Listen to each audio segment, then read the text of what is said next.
Live. Thank you. Hello, everybody. We've just gone live, so it's very exciting. Welcome to today's session. We're going to get started in 6 minutes or so, and Amy Burns, who's moderating today, is on with me. Yay! Welcome to Amy, as usual. Always happy to see Amy here. And lots of Happy people to be here. Oh, that's good. How's the weather there? What's it like there? It's going to be a nice week. It's like 60 degrees now, going into 70s a little bit over the next 2 days, but it's a really nice week here in Jersey, depending where you are in the States. For those who might be new to watching these webinars, Amy and I are across the world from one another. So I'm in Melbourne, Australia, and it's a crisp, clear winter's day, so I can't really complain. Actually, we're not really officially into winter yet, so we're just starting to head there. So the heater's on every day at the moment. Yes. But at least the sun's out, so it's a good thing. And lots of people are signing into the chat window, which is fantastic. So do let us know where you're from. I won't try and attempt to read all of the messages, but hello to people including Diana and Deanna and Laurie and Tara with 2 A's. That's a good spelling. I haven't seen that one before. And Laurie and Judith and Tio, hopefully I'm saying that correctly. And it's a good spread of people. We've got Melbourne, Manitoba, Cambodia, Judith's in New South Wales. Hopefully you're okay, Judith, with lockdown things. Some lockdown things changed again, or restrictions and stuff changed again in New South Wales. And Jaden's in Canada, so welcome. I'm giving my dog something. She's people who come to these webinars regularly know that my dog gets very active as soon as I'm live and chatting to people. I'm giving her a massive hoof to chew on, if you need to know that. Anyway, I was trying to hold off for a bit giving it to her, but she'll be fine. I'm excited about today's session. As per usual, I think I say this every month, but I've got like so many things to share, but yeah, we'll see how much we get through. Let's see. I can't wait. I can't wait. I love that you're tackling sound. There's a lot going on in my background here. Soundtrap and Bandlab and GarageBand. Yeah, I wasn't going to really do well. GarageBand, it's the same. They're all the same. They're all roughly the same. So I sort of chucked in a couple of GarageBand things as well. But yeah, they're just great programs, and I find the more that I use them, sometimes I don't use them for a bit, and then I go back to them and think, oh, they've added like new things, or there's new functionality, or like Bandlab's had just a few cosmetic tweaks lately, which are very nice, very stylish looking, and yeah, so it's all good. It's really, really exciting. My third graders are loving Soundtrap so much. Like, we were doing a very guided activity, and now I'm monitoring all these individual activities they're starting together on their own, and it's just amazing to watch their progress. Yes, I love giving like the structure first and then letting people go from there and choosing elements or starting from scratch. So yeah, it's so much fun. We've got a couple more minutes before we get started officially. Oh, there's so many welcome messages in the window. Sorry, I haven't been paying attention.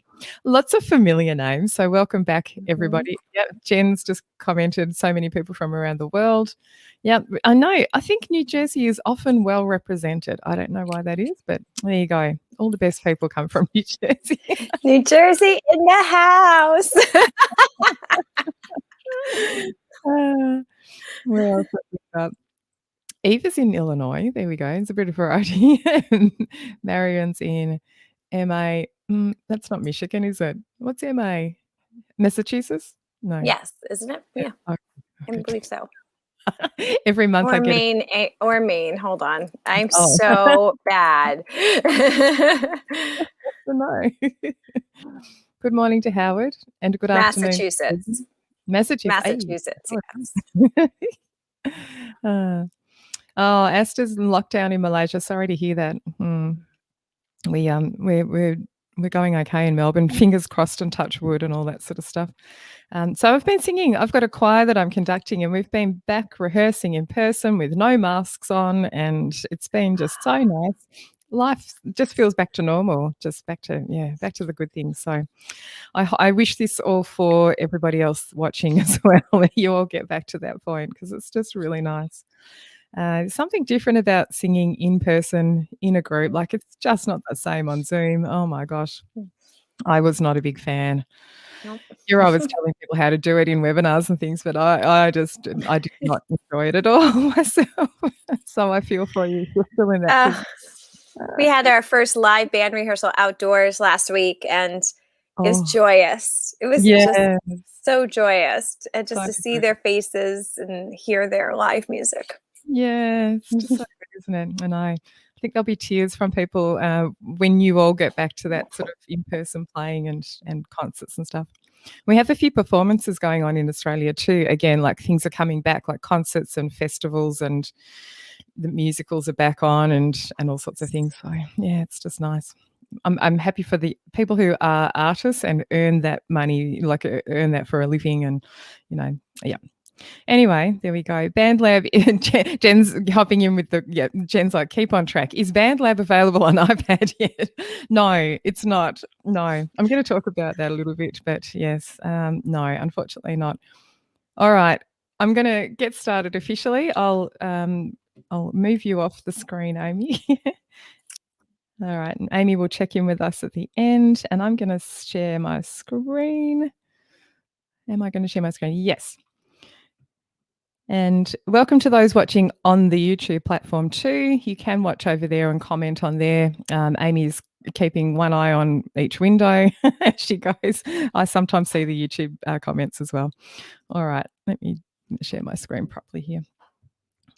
And I'm going to go across to the Keynote file. That's better. All right. Who's excited for today? It's it's so funny. In the last week, I've just actually seen this question pop up in a few Facebook groups. Like, does anyone have any ideas for Soundtrap or Bandlab? And it's something that does pop up quite often. So I thought it would be good to run a session on this. So welcome to those who might be joining for the first time, and welcome back for many, many familiar names that I saw in the chat window there. My name's Katie, and I run Midnight Music. I'm based in Melbourne, and I train teachers in how to use technology stuff, train music teachers specifically. And I have a website and a podcast and a couple of boys. I've updated the photos finally after months of saying I really need to update those photos. These are more recent photos of my two teenage boys. And I have a dog, Ella, who you may or may not see sometime during the webinar, or hear even. So today's session, a little bit of housekeeping. If there are tech issues, just leave the session and come back again, or refresh your page if you can. Maybe even try it directly on YouTube. It's usually something to do with your own internet connection. I will be giving you a copy of the slides. So that will be within 24 hours of this session running. And you'll see that there's some useful information on the slide. So I think that'll be quite good this month. It will kind of allow you to, or save you from taking copious notes as we're going through today. Amy, who was on before, Amy Burns, is moderating the chat. So she will keep an eye on the chat window. We will have a more extended question and answer time at the end. Amy will do her best to answer things as we go along, but she will also maybe save some up for the end too. All right, so about this session today. We are talking about Bandlab and Soundtrap primarily, although I was sort of going to do officially GarageBand as well. And to be honest, all the projects that you can do in Bandlab and Soundtrap, you can absolutely do in GarageBand. And in fact, that's where I've done most of them first, and then I've transferred things across or recreated them in Bandlab and Soundtrap. I'm going to do a really brief comparison between the two, because I know some of you watching may not actually have either Bandlab or Soundtrap yet and might be wondering which is the best option for you. My comparison is going to just hit on the kind of things that I think might be deal breakers for you, and the things that I think will help you make a decision about that. But they are both fantastic programs, and I can't really say that one is better than the other, to be honest. So they're both really great. I'm going to talk through some general tips, and the main focus of the session today is lesson ideas and inspiration or starting points that you can then take back to your own students. What this session is not today, I'm not going to cover account setup. I'm not going to cover any real how-to in the software programs because there are so many videos on YouTube that cover those topics, and it would be silly for me to take up the time today with that, because I think the thing that's harder to find is the things around lesson ideas and projects and that sort of thing. So how-to videos on YouTube, I have put some links into a Wakelet collection, and I've put the link to that at the top of the chat window if you're watching on the page where you can see both the chat and the video. If you're on YouTube, Amy might just pop the Wakelet link into the YouTube comments so that people there can get it too. I've linked to some of my favorite places for how-to videos in there, but there are many more. It's not an exhaustive list. Complete list, whatever the word is. I'm also not going to really talk today about managing assignments within the platforms and assigning to students and how to integrate, Google Classroom. Again, there's a lot of information online about that already. The support documents, the help section of both Soundtrap and Bandlab, they have it all there. There are walkthroughs, there are screenshots and that sort of thing too. But do go and check out the Wakelet collection for links to things. Okay, so Soundtrap and Bandlab. Now, some of you attending today may not even really kind of have an understanding of what they do. If you're very new to either of these, and maybe you've heard the names, mentioned in Facebook groups and amongst your colleagues, you might be wondering, like, do I need this? What is it? What does it do? And this is the very basic outline of what these apps do. So they are what's known as a digital audio workstation, which means you can record your voice through a microphone, you can record your instrument through a microphone, you can edit the audio that you record. You can also bring up a software instrument on the screen. So you can bring up a keyboard and play a whole range of sounds through that keyboard. So not just piano and keyboard sounds, but you can play a trumpet and a guitar and an ocarina, like I did yesterday, and all sorts of things. There are a big range of instruments in both of the programs. So this is fantastic if you do want to create backing tracks or compositions which involve instruments that you personally do not play. You can absolutely do that, and your students can do that too. You can edit the audio and the MIDI, and you can, cut and copy and paste and add effects and those sorts of things. You can also use a range of pre-made loops. Both programs have a library of loops that you can use, and there are usually sound effects in these programs too. And lastly, I'll just mention that you can collaborate remotely, or your students can collaborate in these apps. They work, each of them work in a slightly different way, but essentially students can log into the same project the same way that you would with a Google Doc in essence, and they can each add musical elements to the same project. What you cannot do, because I know someone's already asking this in the chat window, is you cannot play simultaneously into the same project, i.e., you cannot play in real time a bass line and a melody from two different houses and record them at the same time. It's just not possible. So the way it kind of works is that someone adds a track and then someone else adds a track. You refresh the page and you can see both of them there in the same project. But it's still really cool. There's still a lot you can do with that collaboration. Both apps, this is really important to understand. Both apps have what's sort of known as a consumer version. I've often called it the general public version of the software. The consumer version, the general public version, is only for 13 plus. So if you're working with younger students, you can't consider using the general public version of these software programs. What you're much better doing, and you have to anyway if you've got less than 13-year-olds, is to use the education version. So when you go to either Bandlab or Soundtrap websites, you're looking for the I'm a teacher link or education here link, and head there and then set up your account. And that means you'll set up your account as a teacher, and your students will be invited to your own private walled garden area, invitation only, and it means that you don't get random people from around the world joining your class projects. You also get access to student assignments, so they will you can assign things to your students and they can send them back to you within your education account. The education account is for all ages, so it's a private and safe area.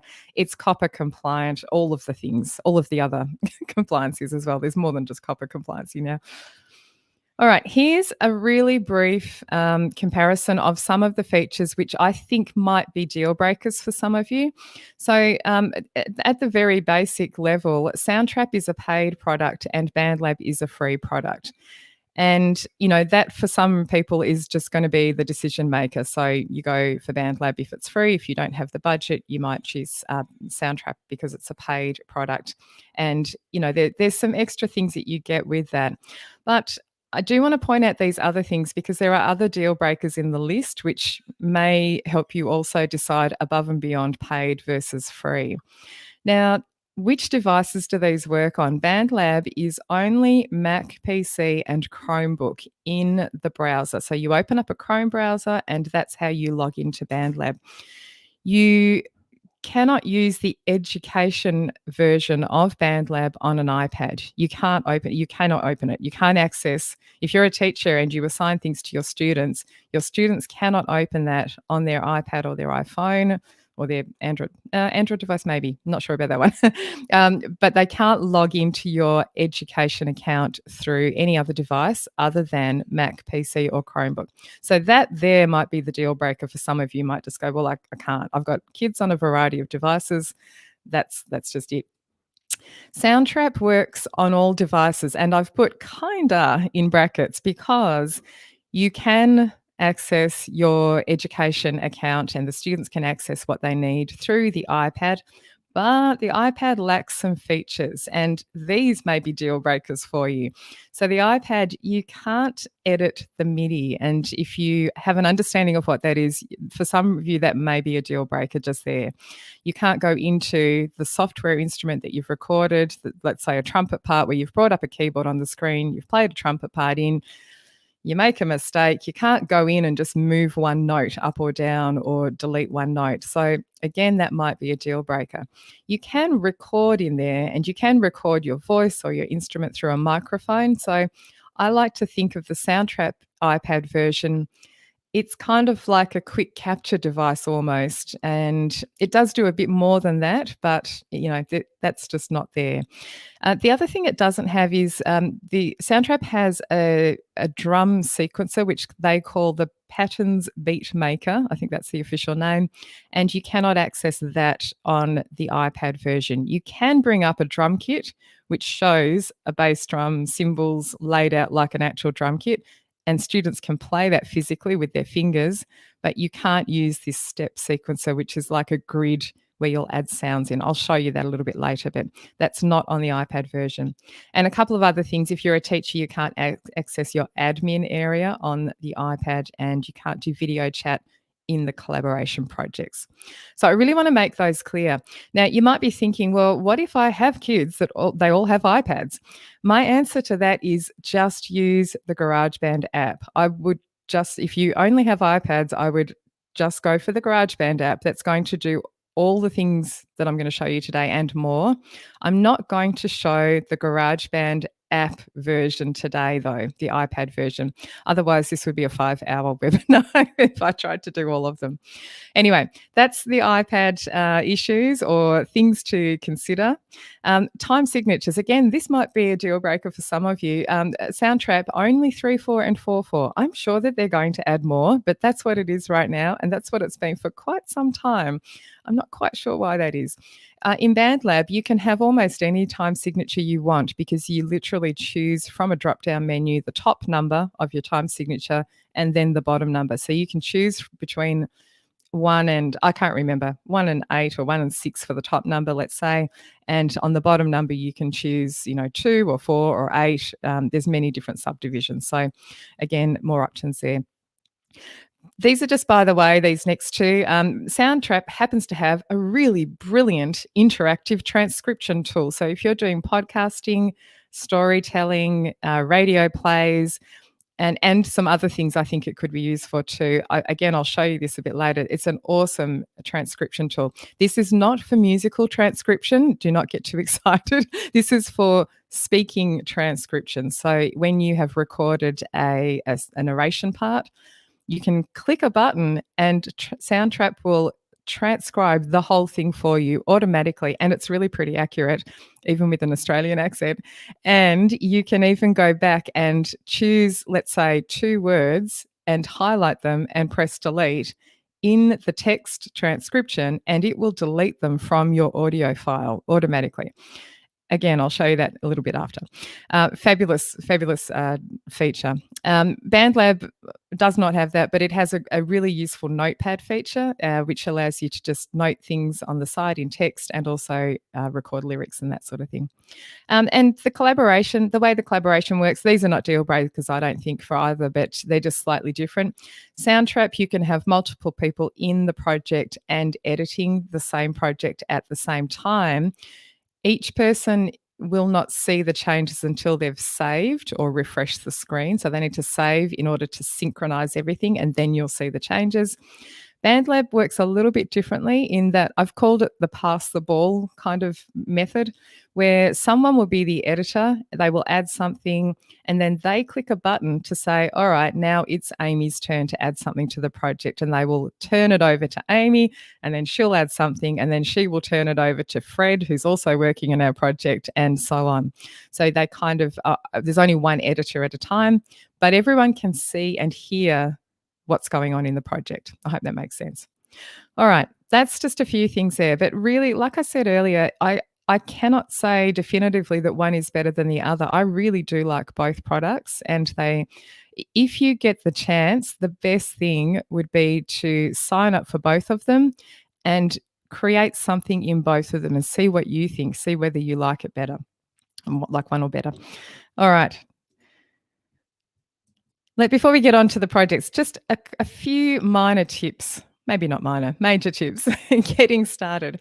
I really think with these programs, like anything that you do, I really think that you've got to define your outcomes first, your educational outcomes first, before you go sending students off into the programs. You can cover both musical and tech skills. And when you're starting out with your students, especially at the beginning, the tech skills are going to have to be, a fair amount of the work in the early projects. Having said that, it's not that big a deal, and students will just kind of do it without realizing they're learning a whole list of technical skills to operate these programs.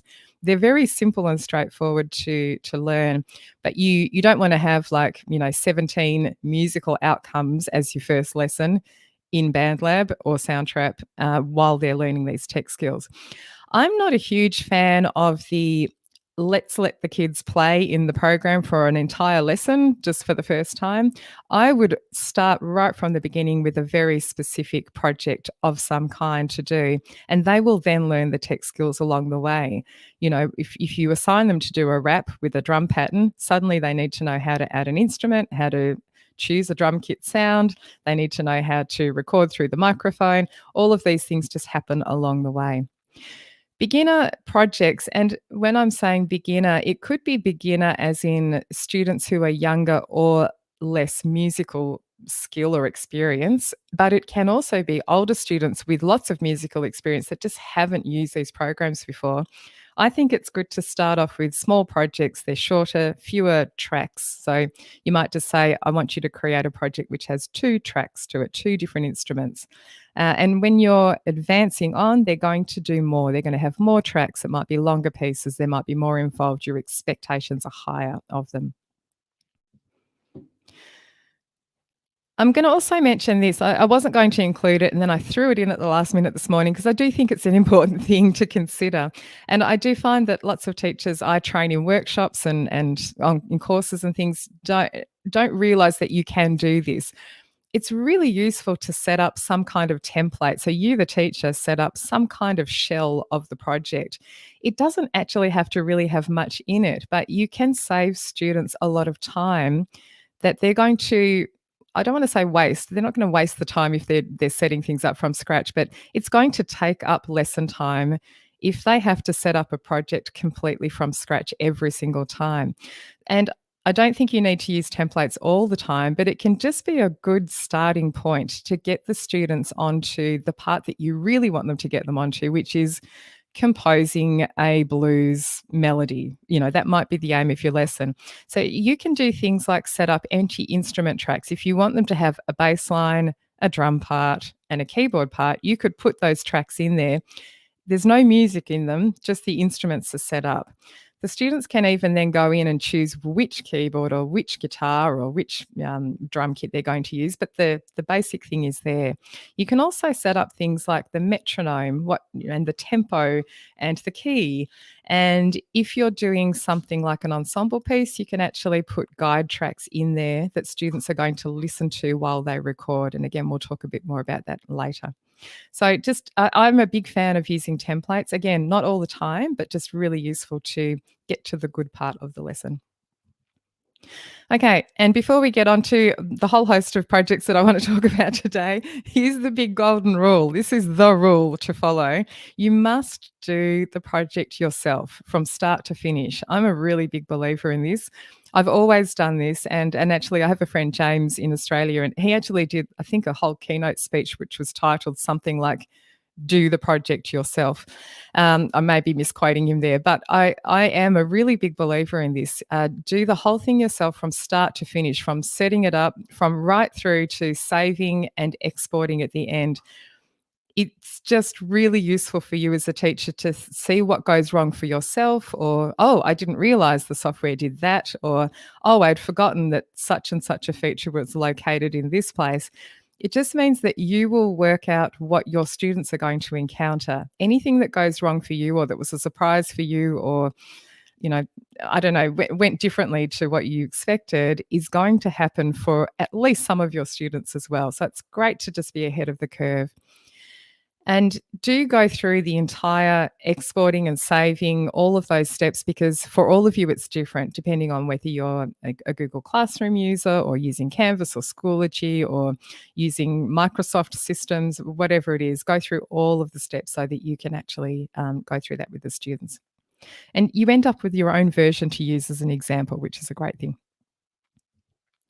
All right, lesson ideas. I've got 3 categories today, and I've called them, I renamed them about 5 times because I didn't love the names easy, beginner, advanced. I've called this simple.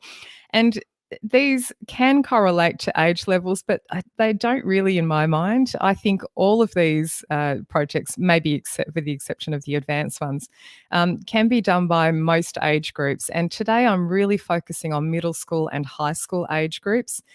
If you're an elementary teacher, you can absolutely adapt these. And I've had a number of people do the projects that I've suggested with younger students. But the examples that I show and the focus is really middle school and high school. This is where these programs really excel. And I will say, though, that Amy, who teaches elementary, she just commented earlier that her grade 3s are having a fantastic time with Soundtrap. So don't feel you can't use it with younger students. And I'll talk about some adaptations you can do. Amy will come back on at the end as well at the question and answer. She's doing a little dance in the window that I can see here. Okay, so here are some of the simple lesson ideas that I want to talk about today. Now, I don't have examples of every single thing that I'm going to mention. So some of them I will just mention with, this is an overview of how it works. And other ones, I do have a lot of examples to show today. So I will show you the examples in the programs. So Wrap My Name, I will show briefly. This is nearly always my starting point. It's a very simple project, but it can be a whole lesson of work, and there's many ways you can extend it if you want to. I'm going to talk about the technical work journal, as I've called it, just writing melodies, working as an ensemble soloist, and how you can encourage students to use Soundtrap and Bandlab as a practice tool. And just talk about Boom Snap Clap as an example of a clapping game, which you can then record into Bandlab and Soundtrap. And just by the way, when I say Bandlab and Soundtrap today, also GarageBand. I just may not say all 3 all the time. Okay, so Wrap My Name. Wrap My Name is a really super simple project I've had actually on my website for many years now. And it's just been added to a book by Oxford University Press, which is called the Music Technology Cookbook. I will hold up a copy later on if I can grab a copy of it handy. It's a book of lots of different music tech lesson plans, all submitted by many different people from around the world. So I think mine's the first one in the book. So there you go. Because it is a really simple one. So this one is one which I just put together as a way of introducing students to these types of programs where they write a short rap. And in fact, they don't really write the rap. I have a structure where they fill in some gaps and then they open the program, record the rap spoken to a metronome, and they can do it as fast or as slow as they like.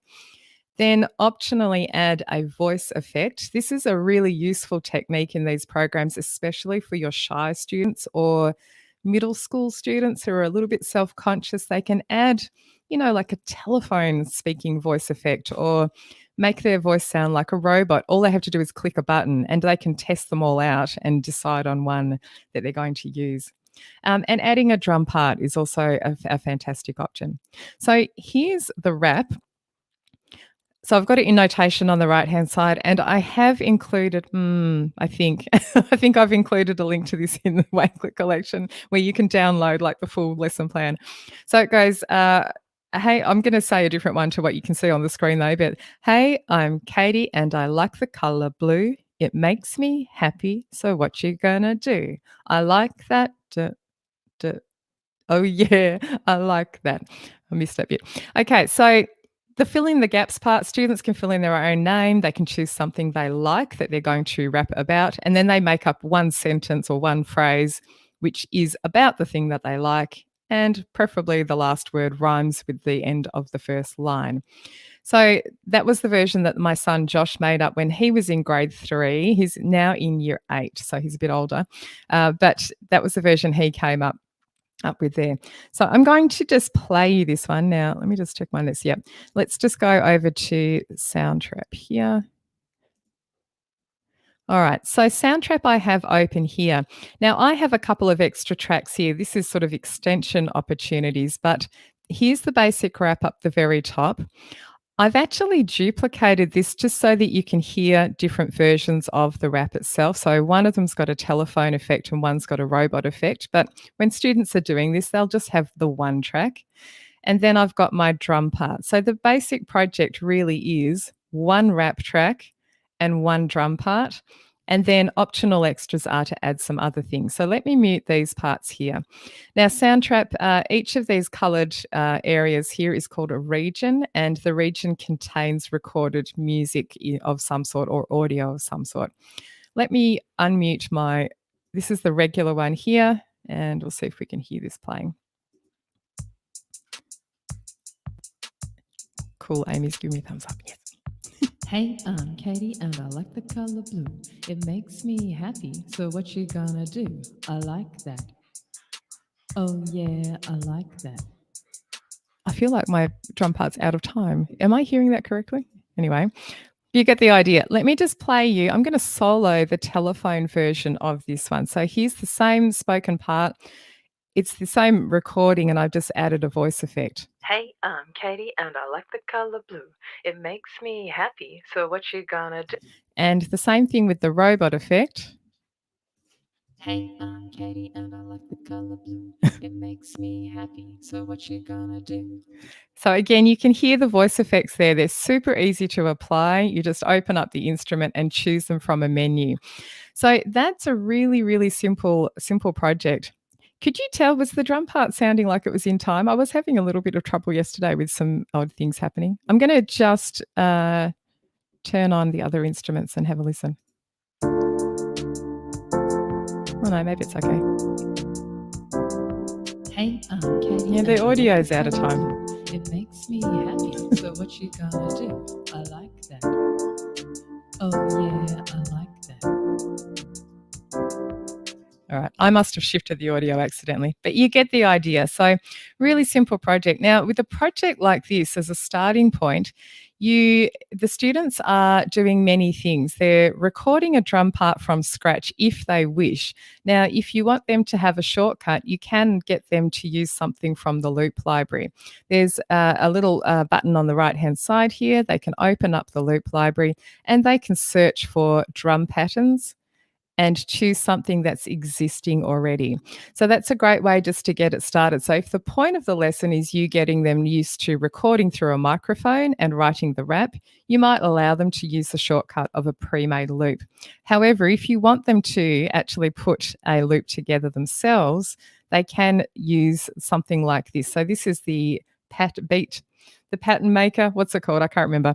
The Soundtrap, it's a step sequence for the drum kit. So you can add sounds and remove sounds just by clicking here, and that can be your drum pattern. So again, they can learn how to build a pattern up from scratch. So there's lots and lots of different options for them. All right, so that's Wrap My Name. Let's go back to this list here. And the next thing I want to mention is using Soundtrap as basically a practice, kind of like a practice tool, and maybe even a way to keep track of how students are going with their technical work. So if you have students who are playing in an ensemble, there are lots of ways that you can use Soundtrap to your advantage. So they can have a guide track that's going. So the guide track might just be a keyboard sound playing a scale. Then they can add another track and record themselves. So in my example, you can see on the right there, there's a clarinet line there. And this is where the clarinet player can record their version of the scale. They can listen to the guide track while they're recording if they want to, or not. They can turn it off if they don't want to hear it. Then after that, or before that even, they can add some drum backing as well to it. So it's much more interesting than playing just with a metronome, I find, to play with some kind of drum backing. And this is where students get to maybe show you a little bit of the music taste that they have. So I know that like my 15-year-old, he's really into watching or listening to the lo-fi YouTube channel. There's a lo-fi music study YouTube channel. It's designed for you to put on in the background while you're studying, and people from all around the world watch this YouTube channel with lo-fi music, and it's kind of gentle. It's got a little bit of a gentle beat to it. It's really nice to listen to while you're studying. So lo-fi, loops are part of the Soundtrap library, and again, you could add those into your technical work. Lastly, students can add like a voice memo track if you want to. So you can use one audio track. I've got one here at the bottom called My Notes. You can add this track at the bottom, and students can actually talk on the track and tell you, or for themselves even, just say how they think they went with their technical work that day. So, okay, I need to, the third of the scale is a little bit flat. I need to make sure that I improve that next time I practice. They might just keep note of things like that, and then they come back into the file the next week or a few days later, record again, and then they can make comments about how they think they went there. So that track can stay muted when you don't need to actually hear it. It can be muted the whole time, and then when you need to add something to it, they can unmute it and add another voice memo to it. So this is what this one looks like in Soundtrap. So I am showing a lot of Soundtrap examples. I simply did not have enough time to create everything in both programs. So a lot of things I've got in Soundtrap here today. Actually, let me go across to this one. So here's that exact screenshot that you saw there. So I've got the clarinet part here. I didn't actually play the clarinet part. I just played it.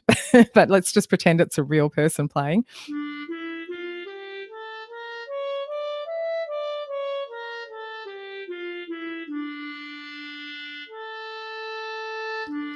And then after that, there's the major version of the same scale. So when they're playing this, they can play it along to the drum part that they themselves have created.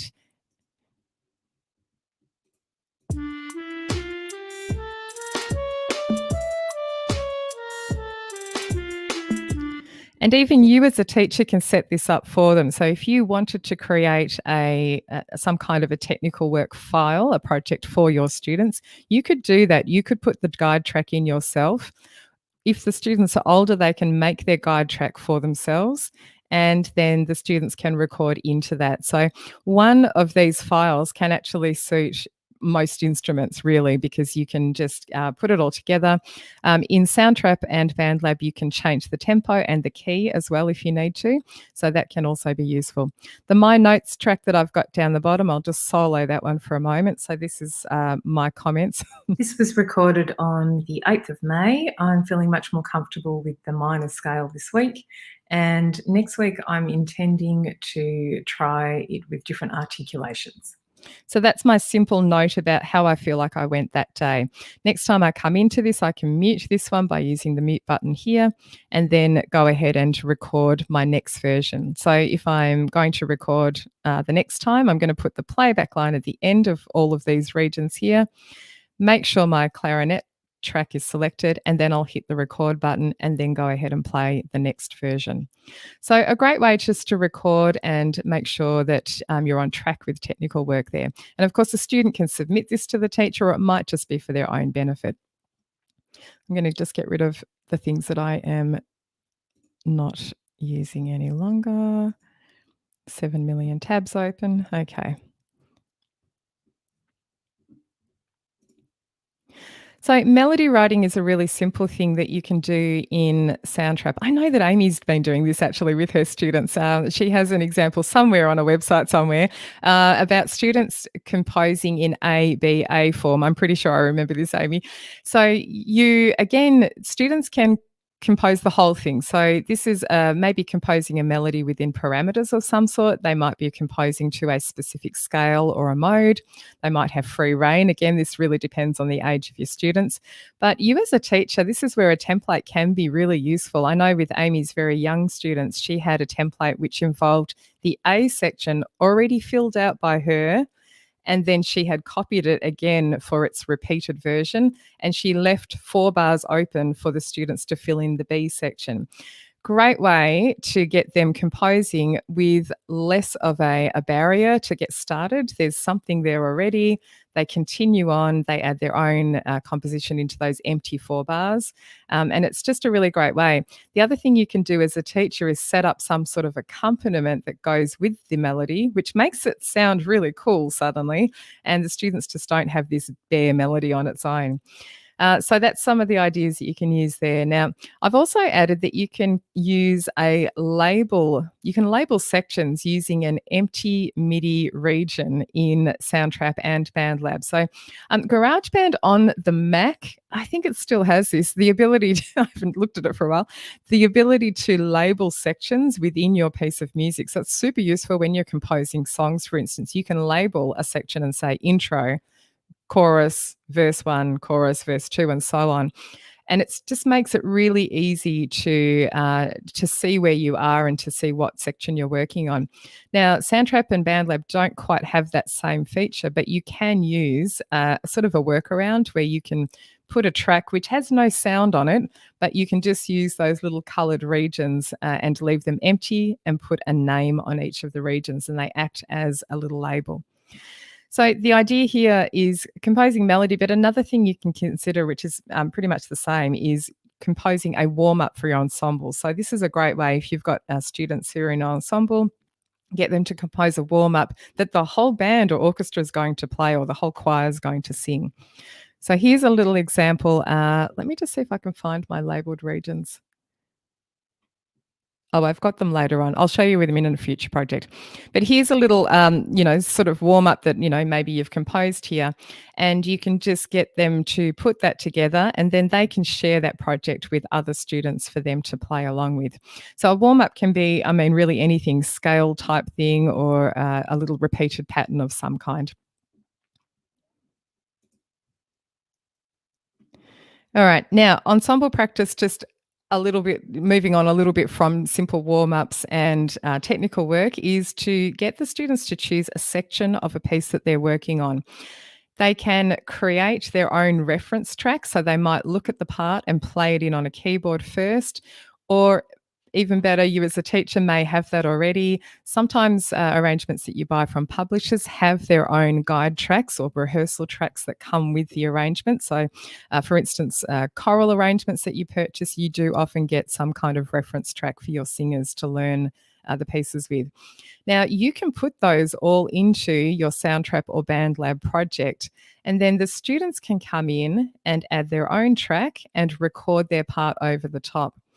Now, why would you want to do this? It's a fantastic exercise to simply record yourself playing.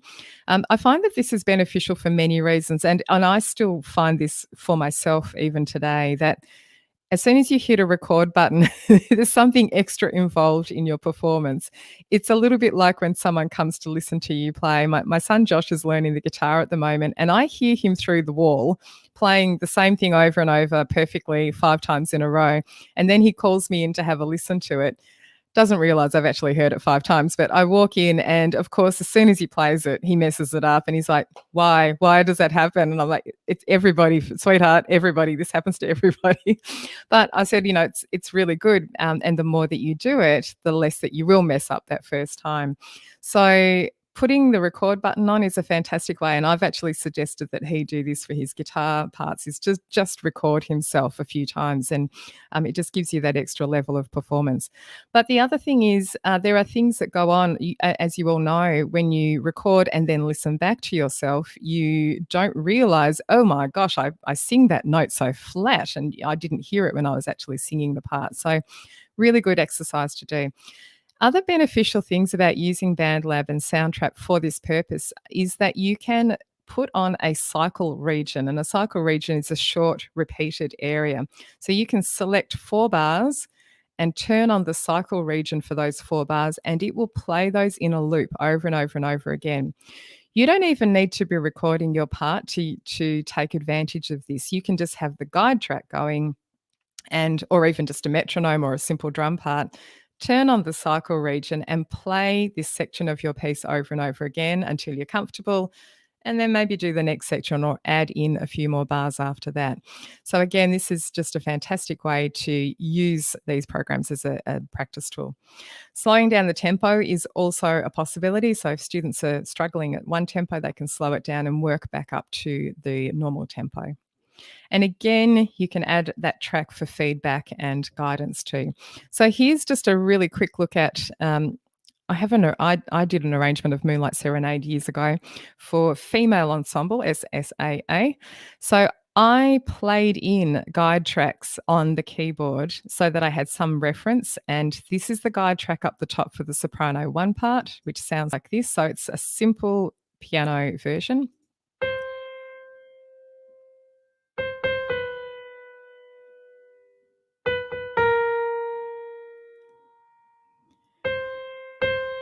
Soprano part's a bit boring on its own. I've got guide tracks for the other parts as well. So let's just have a listen to those. I'll mute my own singing part and unmute these other ones. So the 4 parts together, these are the guide tracks all at the same time.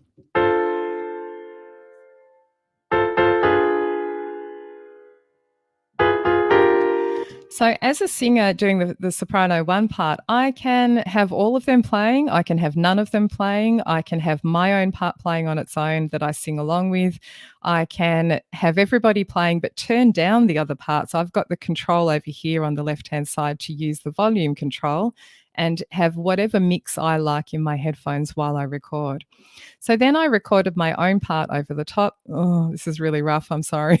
Yeah, let's just... And again, it's out of time. I feel like there's some quirky thing going on with my Soundtrap today. To be honest, it's probably because I'm running 17 things at once during the webinar. Amy's nodding here. It is normally in time, so you can just take my word for that. I didn't sing too badly. But you get the idea here. So guide track, my part on its own. And this is a fantastic project, especially if you're still working remotely or doing partially remote working with your students. They can definitely do this in their own time. Submit the recording to you, or it might just be for their own benefit. And once again, I've got that extra track down the bottom for feedback and reflections. Make sure it's in time. All right, last simple project again. I won't show this one completely, but I've done this a lot where I've taken something that students already know and then they recreate it in Soundtrap and Bandlab. So the example I've used many, many times in workshops is the boom, snap, clap clapping game, which has 3 distinct sounds. It has a boom, bass drum kind of sound, a snap, which is like a kind of like a hi-hat sound, and a clap, which is like a snare sound. And it's really easy to transfer this rhythm into Soundtrap or Bandlab. I will just play. This is Josh, my son, my younger son, who this is when he was shorter than me. He's definitely not shorter than me now. This is multiple years ago.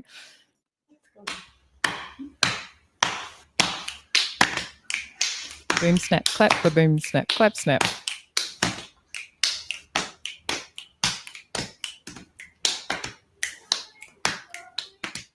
So that's a really short version there. So that clapping game, which you can, by the way, do the COVID safe version where you clap yourself, not with a friend, but it's really good when you can do it with a friend.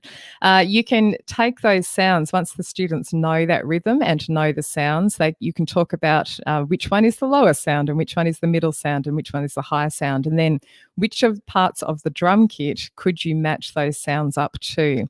So this is, the subject of a much longer lesson, but that's the basic overview. And then in Soundtrap or Bandlab, you can take that rhythm and get the students to recreate it. And this is where that grid that you can see here on the screen, that's quite useful, because you can see down the bottom here, I've got boom is the kick drum here, snap is the second sound, which is the hi-hat, and clap. So boom, snap, clap, ba-boom, snap, clap, snap, and it goes on through that. I've also done this using Groove Pizza, which is an online drum sequencing tool in a circular shape. So if you find this on, I'm just trying to think if I've got that somewhere on the website. I don't think I do, but if you're a member of the Midnight Music community, I've got a full lesson talking all about this and how to transfer that across. But really useful, a really great idea for many things that you might already be doing with your students. Okay, let's talk about more intermediate type projects here.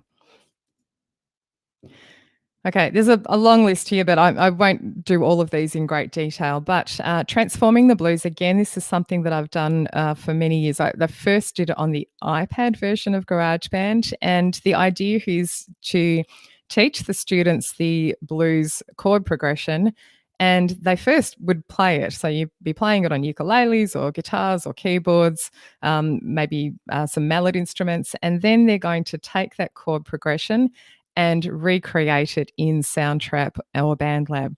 Now, the way I've done this is actually to recreate the chord progression, but add something a little bit different. So once you add a drum pattern or instrument sounds that are not blues in style, as in lo-fi or dubstep or dance style, you can kind of transform the blues into a completely different style of music. I've also done a lot of that. It's really good to do the listening stuff before you even get to that point, showing students different examples of the blues progression that's been used throughout time in, say, pop songs. So James Brown, I Feel Good, it's not like a traditional blues style, but it definitely uses the blues progression. So there's many examples of that you can use too. So that's the first one. The 4-chord wonder is using the 4-chord progression, the Axis of Awesome clip that I know most of you will have used with your students in the past, and getting, again, students to recreate this in Soundtrap and Bandlab and writing their own melody over the top. The Found Sound Challenge, this is possibly my favourite one, and I will play you that one in a second. I'll talk about multi-tracking with friends as an extension of recording yourself for your ensemble, but maybe with some friends as well. And then storytelling, I've put storytelling, nursery rhymes and children's books. All of those things use the same tech skills or approach. And again, you can just choose any of those options to do a great project with sound and narration, sound effects and music in these programs. And down the bottom, I haven't got any other information about this last one other than this line on this slide, which is compose YouTube channel theme music.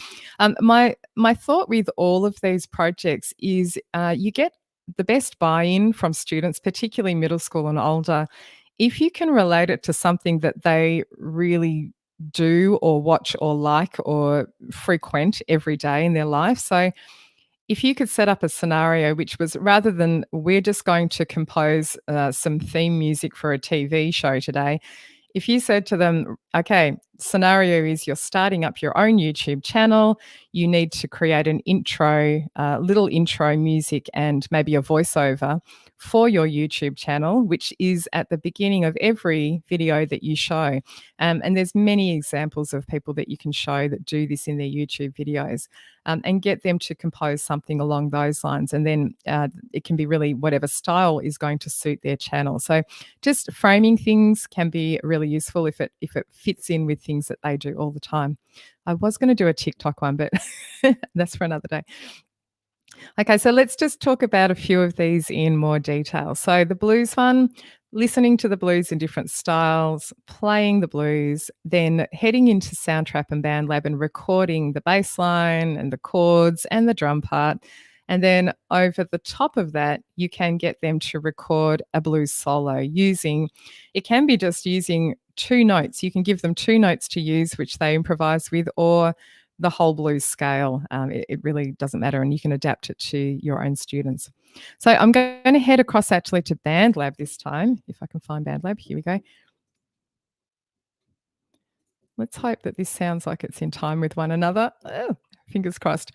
So I did a simple version of the chords of the blues progression here in the middle. That's the keys part in the middle there. This bass line, I decided to do a bass line with a bit more interest. It's not a traditional walking bass line, as you can probably tell from the shape of the notes there, but it's a little bit more interesting. And then there's lo-fi style hip hop drums. Oh, got lo-fi everywhere.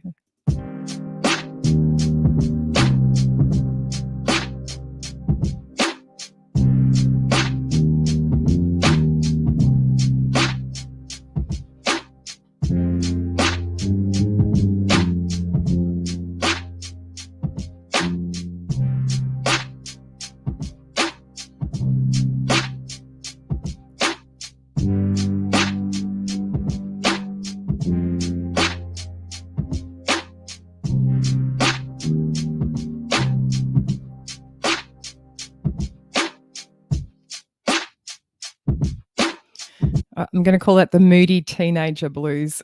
So, again, any style, the students can do any style they like. I did minor blues there. Obviously, they could do major blues. But again, they can now add another track at the bottom there and then record their instrument playing or their voice playing a blues melody of some sort or improvisation.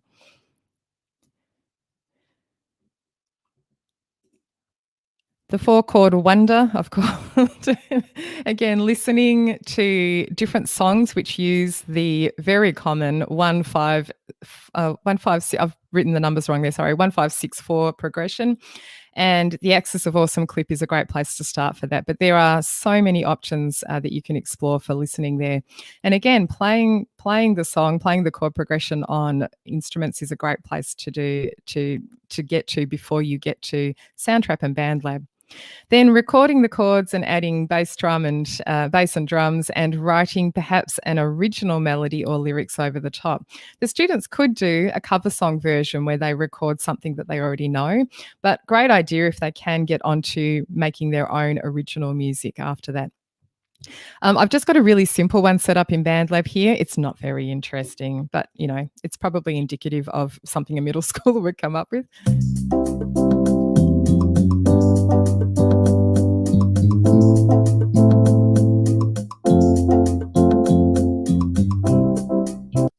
Okay, so this one has Bandlab actually has a similar drum sequencing machine, so I use that to put the pattern together for this one. Added the bass on which I played in, and again I chose the chords but added some kind of rhythmic feel to it, so it was a little bit more interesting than just plonking chords on each bar. So students really like this one. I think it's this one to me appeals a lot because there's always something in the top, the top songs of the moment. There's always a song which has that chord progression. It's really easy to find something. So you can continually update the examples that you play for students and add that in there. Oh, yeah. Let's talk about the Found Sound Challenge. I do really love doing this. I was kind of excited because I had to make an example the other day. I had a whole collection of Soundtrap projects, and unfortunately they got lost. The account died off. And anyway, I lost a whole heap of projects. So I had to remake a lot of things in the last few days madly. Didn't get to do all of the ones that I wanted, but I did do this one, which was lots of fun. So the idea with this one is to take an object of some kind. Now, you could say to students, a group of objects from your kitchen if you want to, but I really, really like letting them only have one object to produce sound from, because it really makes you be very creative about how you produce sound from a single object. Now, you could give them the choice of the object. I chose to use a drink bottle that I had at home, and it's one of those metal ones, insulated kind of ones. You can see it there. It's got the bird on the front there. And it makes a great range of sounds. So I made different sounds with my drink bottle by hitting it on the side. I flicked it with my nails. I dampened it by putting my one hand around the bottle and then smacking my other hand on the top of the open lid to make a sort of a dead thud sound. I got a big variety of sounds just from this one object.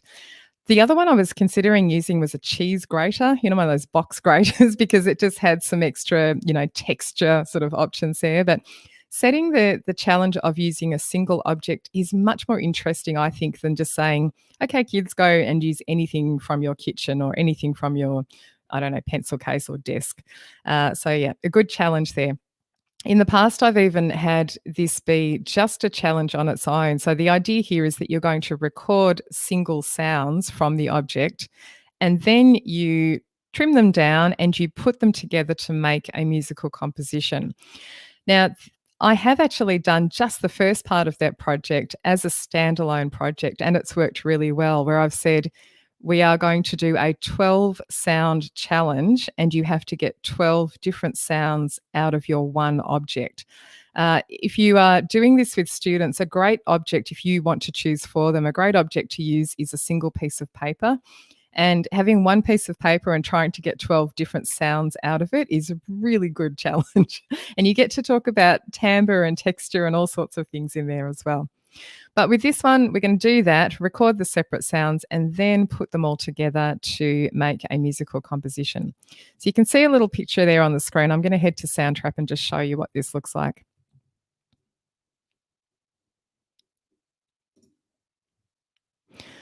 Okay, so what I did with this project, just to show you, I've kept the original recordings. These are these yellow ones down the bottom. They're all muted except for one at the moment. And what I did was to record them and actually label them as I went so that I knew that how I produced the sound. So you can see this says knuckle hit on side of bottle, nail scrape up side, lid flick out of opening, and so on down here. So I recorded the sounds and then I put them all into a project. So this is stage one, and I've just left them in there so that you can see them. So here's one of the sounds on its own. It's a bit soft there. Let me do another one. This one's a bit louder.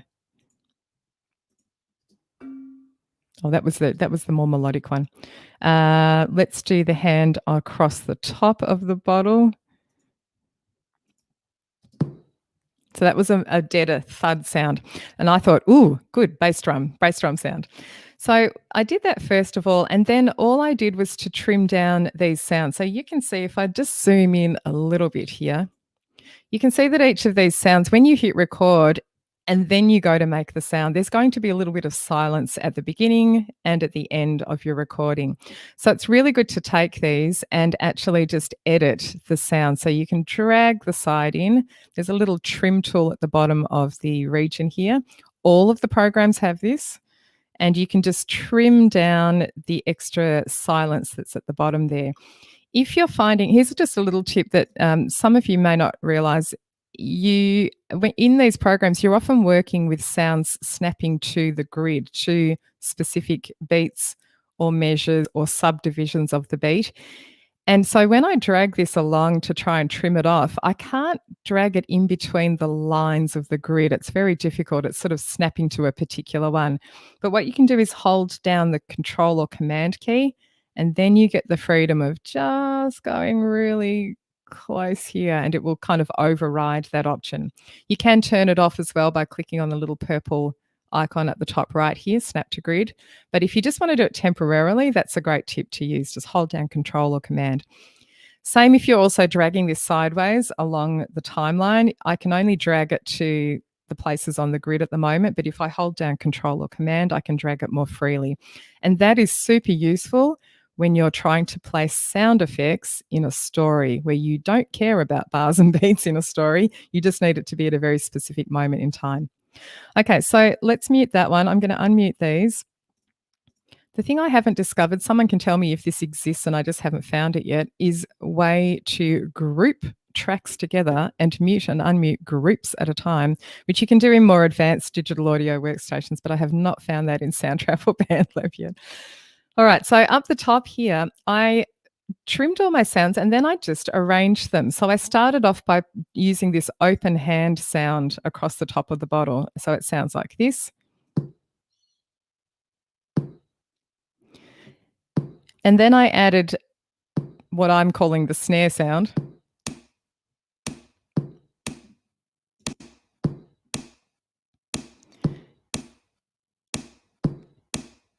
And then I added a knuckle hit on the side of the bottle in between.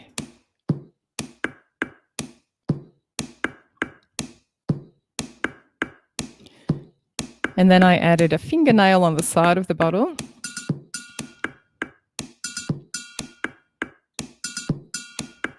And these last couple here, I'll just add in as well.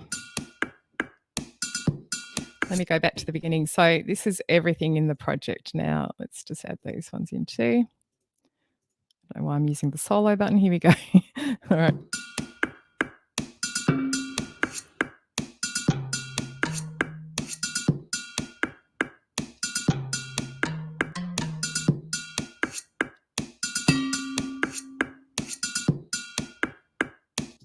Got to turn the cycle region off. Hang on.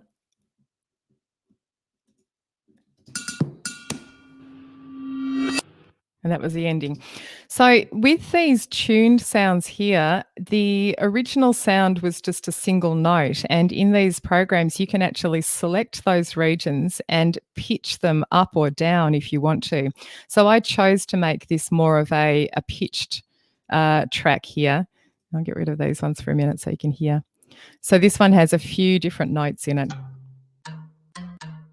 So that came all from the same original sound. So the beauty of this project is students get to learn skills like recording.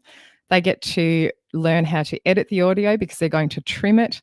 They also get to learn how to change the audio in some way by adding effects or repitching it.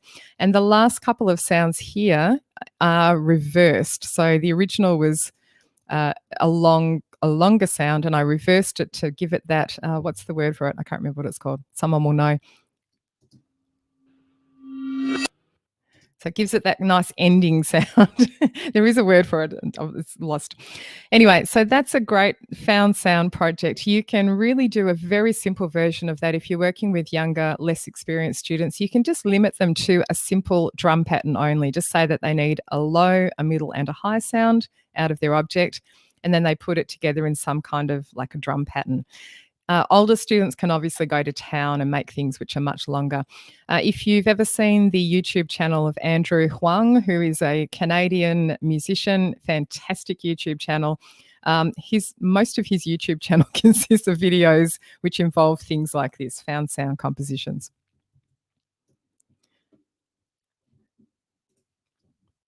All right, multi-tracking with friends. Again, I won't play this one, but you get the idea with this. So that soprano part that I showed you earlier, it was just, one part. Let's say I'm the soprano in my choir and I record my own soprano part. Of course, if you're part of an ensemble, you've got friends who are playing other parts of the ensemble, and this can be a great way to collaborate. So you could have students work in small groups, maybe within their instrumental family, or just a small group out of the family. So if you've got a big choir, maybe there are one person per part who get together in a group, and each of them put together a recording of a section of the piece. So they'll each sing their own parts. And again, you can do this kind of separately or collaborate in the same project together.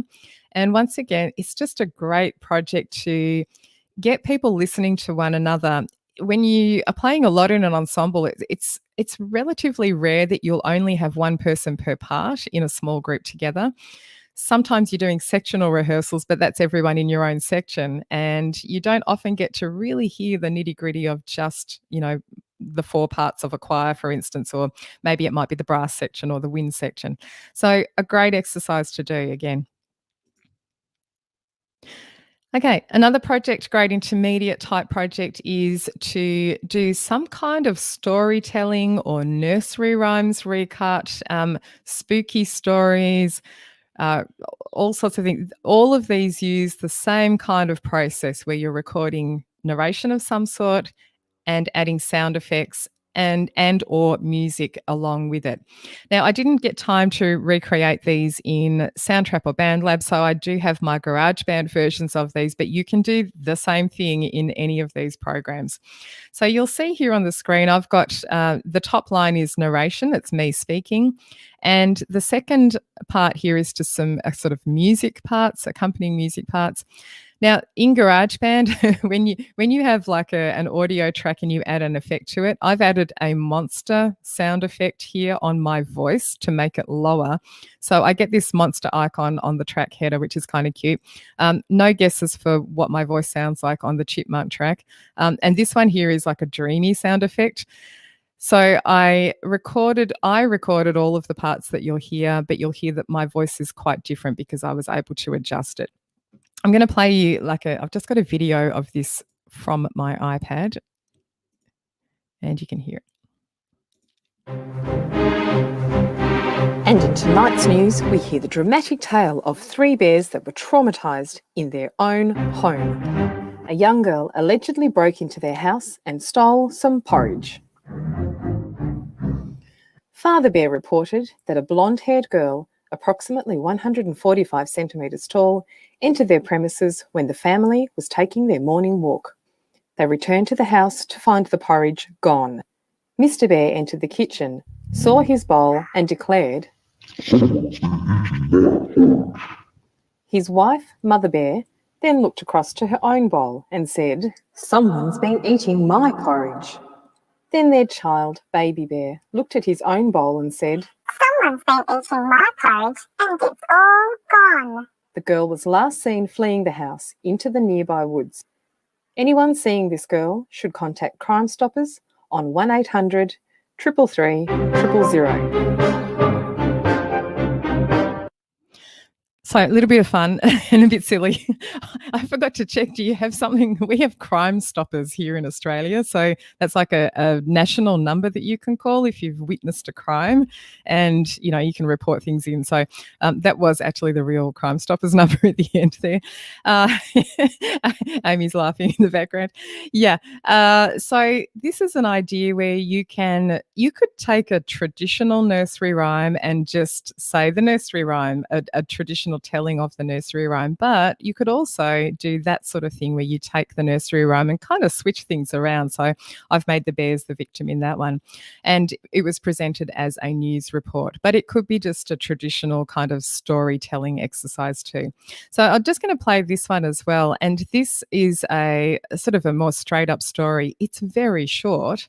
And it's a story that I made up a few years ago, and I've just used it every time I need an example in a workshop, so I know it by heart now. But this one involves, again, my voice just saying the story, and that's the track that you can see across the top here.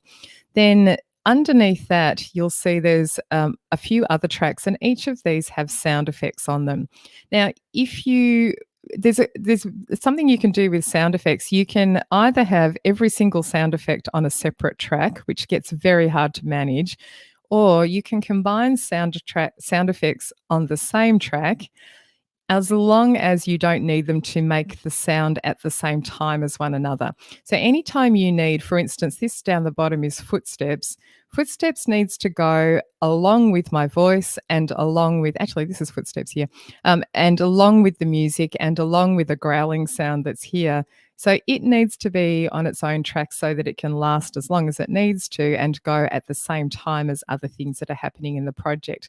However, on this track here, I've got one bit of music, another bit of music, another bit of music, and they're all on the same track because they don't have to sound at the same time as one another. It's just good to teach students some track management, I guess. If you have everything on separate tracks, you'll have tracks going forever down the page, and it's very hard to see things at the same time and so on. So again, I'll just play this one as another example.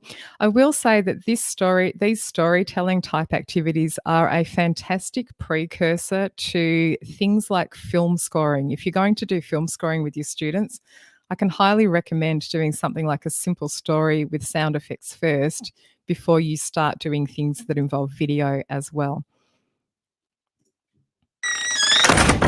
One evening, a woman left her friend's house and started walking home.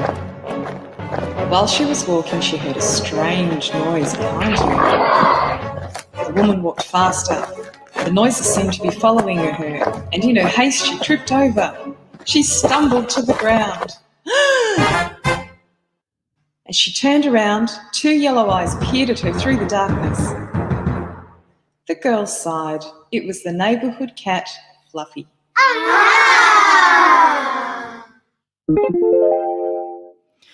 If you know GarageBand, you'll recognise most of those sound effects, especially that children's one. I hear that all the time in other people's podcasts and so on.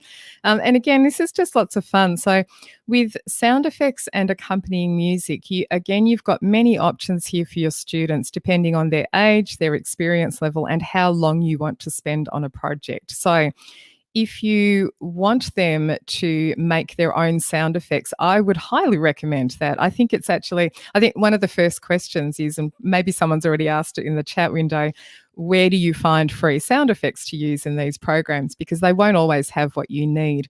I would start off by getting the students to create their own from scratch. It's not a big deal to get them to grab a device and record their own footsteps on concrete at school, or make the sound. You can make the sound of an animal growling yourself, because you have in the programs the opportunity of lowering your voice.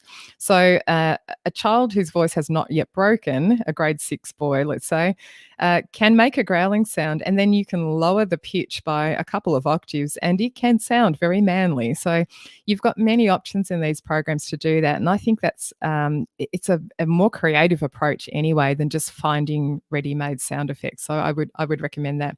Now in that one, I did use pre-existing music. So I used snippets of music from the Loop library. But again, that's something that you can allow students to do or not, depending on what you want your outcomes to be for the lesson. So they may record from scratch. You might say that the point of this lesson is the sound effects and the voice only. Go ahead and use ready-made music because that's not the part that we want to focus on today in this lesson. So you might have more time to spend and you only want them to use original material. So again, lots of flexibility with these projects. Okay, I'm going to also mention about hosting your own podcast or creating or recording your own podcast. This is a really good project for students to do. And it's a great way for you to reimagine any type of project that you've done in the past where students go and research or look into some kind of thing, a topic area, and then need to present to you some kind of report. In the past, they might have maybe created a poster and done some writing on the poster, or they might have just done a purely written assignment submission.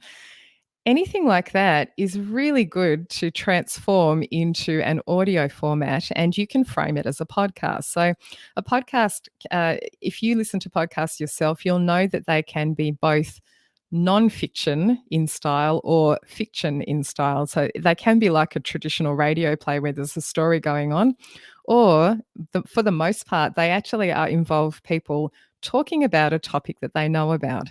And this is where you can get your students to do the same thing. So let's say they're looking into, maybe there's a famous musician that they need to tell you all about. So they're going to perhaps talk about that musician's life. They're going to maybe play examples of their work. They might talk about where they were born.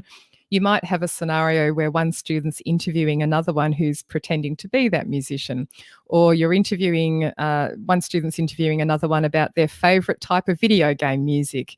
Anything you like can really be transformed into a podcast format.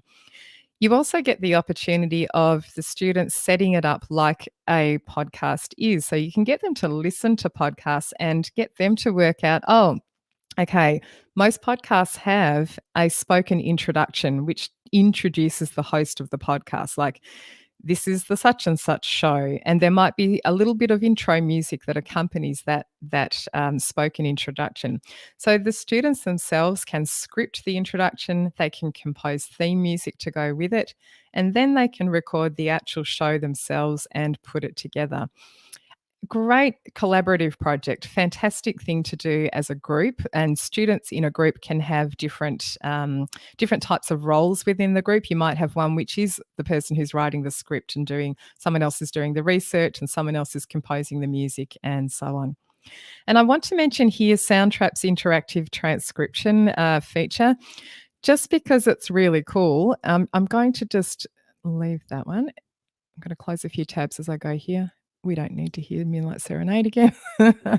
Okay, so now I didn't actually record this. I just wanted to test this transcription feature in Soundtrap. So what I did was I brought in one of my own podcasts, which I had already recorded, and put it into Soundtrap. So you can import audio from an external place, somewhere that you already have it.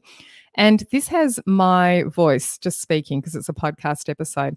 Now, I've done this ahead of time because it does take a little bit of time to analyze and transcribe, but I'm just going to open up the transcription part of the window here.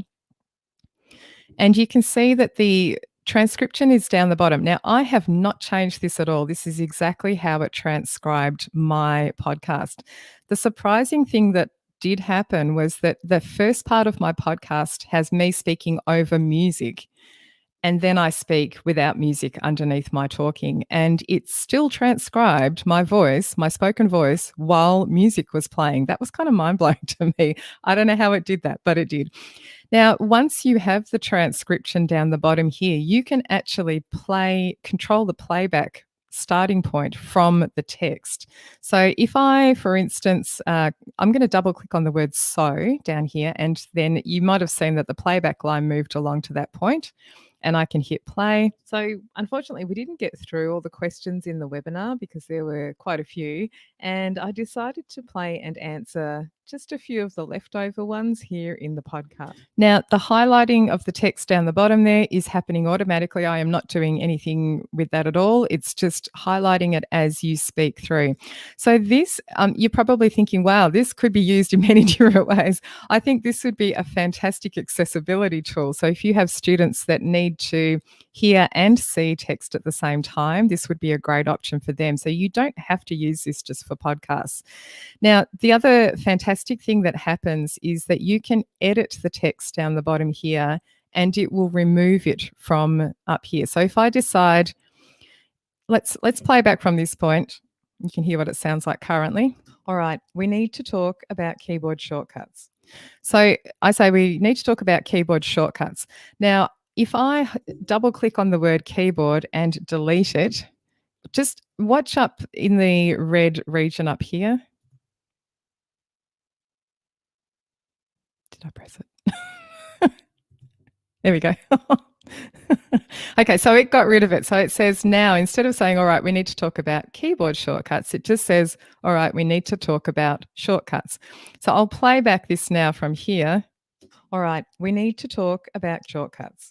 So you can see it got rid of that word, and it edited from the text, and it edited it from the audio track as well. So really useful tool. There are other tools on the market that do this, but it's really useful that it happens to be included in Soundtrap as well. So great tool if you are going to do something like this with your students, a good option there. All right, let's go on to some advanced projects. I don't have examples of all of these to show you, which is probably a good thing because we're getting on in time as usual. So just briefly, I won't be talking in detail about the first couple, but I'll just talk about how they work. So I've got two projects here called Cover It and Better Than the Original, and actually I'll save it for when I get to that slide. Virtual Ensembles, an audio only version, or the audio version that you create before you create the video version, is also something you can consider with Soundtrap and Bandlab. Sampling and remixing is great. I've got the podcasting here too, don't know why. And radio players, I do want to talk a little bit about. Video game composing, this is a really popular one with students, and I know lots of teachers want to know about this, so I do have an example for that for you. And film scoring I'll just touch on as well. So I've got two different project ideas on this same slide, which is to do with cover songs. So you can get students to simply do a cover version of a song, or even just a section of a song, like just the chorus or just the verse. and get them to recreate that song in Soundtrap or Bandlab. Now, in the past, when I've talked about this in workshops, I've had some teachers say, well, why would you want to do that? Why would you want them to recreate something that exists already? And I'm kind of blown away by that question, because I think this is one of the best exercises anybody can do. And I'm really happy that my son started doing it, the guitar playing son. He's just started to recreate things. So he took, for instance, Game of Thrones theme. He said, I think I'm going to record that in Soundtrap. And I'm like, awesome, go for it. Such a great project, because it involves so many fantastic musical skills, like listening, identifying different instruments that are all playing at the same time. You've got to work out, for a start, what instruments are you hearing? Then you're listening to each separate instrument and trying to work out what it's playing. And yes, you can do some not cheating things, but you can take some shortcuts like getting sheet music or finding a MIDI file, but really great if you're listening. And the other thing is, you end up at this point, I don't know if anyone's done this, I have many times, where I'm trying to replicate, say, the drum part, and I'm like, I go through about 90 different snare drum sounds to find the one that matches the track that I'm listening to. Because when you go, okay, well, that's a simple drum part, the snare drum sound, or whatever part of the kit, can be so different between instruments in Soundtrap or instruments that you're listening to on recordings. And you do get to the point where you're like, oh, I really want to do those keyboard chords, and I want to kind of match the sound that I hear. And then you go through all these different keyboards in Soundtrap or Bandlab trying to find the right one. That to me is a great exercise, because you are really listening very careful, and you're, without knowing it, thinking a lot about tone and timbre. So I just think this is a great exercise, and I attribute my pretty decent oral skills to doing things like this, transcribing a lot of music when I was growing up. Now, second to that is, so that's creating a cover that's faithful to the original. Separate to that is that you can get students to create a cover version of a song that is different to the original. Put your own spin on it, make it in a different style. You can even record it kind of as if it's going to be the same initially. And then once you change the tempo, or change the key, or change it from major to minor, or add different instrumentation to it, or even just a different drum style to the original song, it instantly sounds different. I have a free lesson plan, which I think I've linked to in the Wakelet collection, and if not, I'll add it, which is called Better Than the Original. And you can use this as a springboard point to get students to listen to two different versions of the same song. I've put some examples on that Wakelet collection there, which compare side by side. The latest one I've added is Ed Sheeran, Thinking About You, and then there's a Scary Pockets version, which is amazing. Not Thinking About You, Thinking Out Loud. Fantastic version of the song, and really different to the original. So use that as a starting point, and then get students to make their own ones in Soundtrap and Bandlab. All right, let's talk about virtual ensembles for a minute as well, because this is, again, something that can be really useful, particularly if you're still in a situation where you can't do live concerts and you're working kind of remotely or hybrid. So you can get students to all contribute a recorded part to a piece that you're working on. Now, the best way that this is going to work is if you do have guide tracks for those students to sing or play along with. And to be honest, it's going to be better if you set that up yourself first. So as the teacher, I would set up a project which has the guide tracks for the students to hear while they're recording their own part. If you're working with, say, a band or an orchestra where there are, many different parts, the students may not need every single orchestral guide track in their own project to play along with. They might just need their family of instruments, plus a bass line if that's not part of their family of instruments. If it's a choir thing and it's a cappella, just the parts of the choir as they are a great thing, because then the students themselves can mute and turn down volume or turn up volume of parts that they want to hear to help them record their own part. So having the guide tracks there is just going to make your life easier, because at some point you're going to gather together 50 students' different recordings and put them into the same project. And you really need to have something to work to, like everybody using the same tempo and the same guide tracks and so on. There's many different tips for doing this in a really good way. I've just been running this video course, like a video creation course, and the last module is creating a virtual ensemble video. And really, this is part of the process. Even if you're going to do the video part eventually, setting up the guide track, I've got most of the information in that module is about preparation for the project before you even get the students to record their parts. But this is a great option. And again, you can use the collaboration option within these programs, although having said that, I probably wouldn't be sending around my one master project that all the students are going to access and record into. I'd probably get them to record into their own standalone projects because I don't want anyone messing with the master project. So yes, it can be done, and that's a great advanced project for you and the students to tackle. Sampling and remixing, again, the last few projects here, sampling and remixing, radio plays, video game music and film scoring are, again, amongst my favourite types of projects to do in these programs.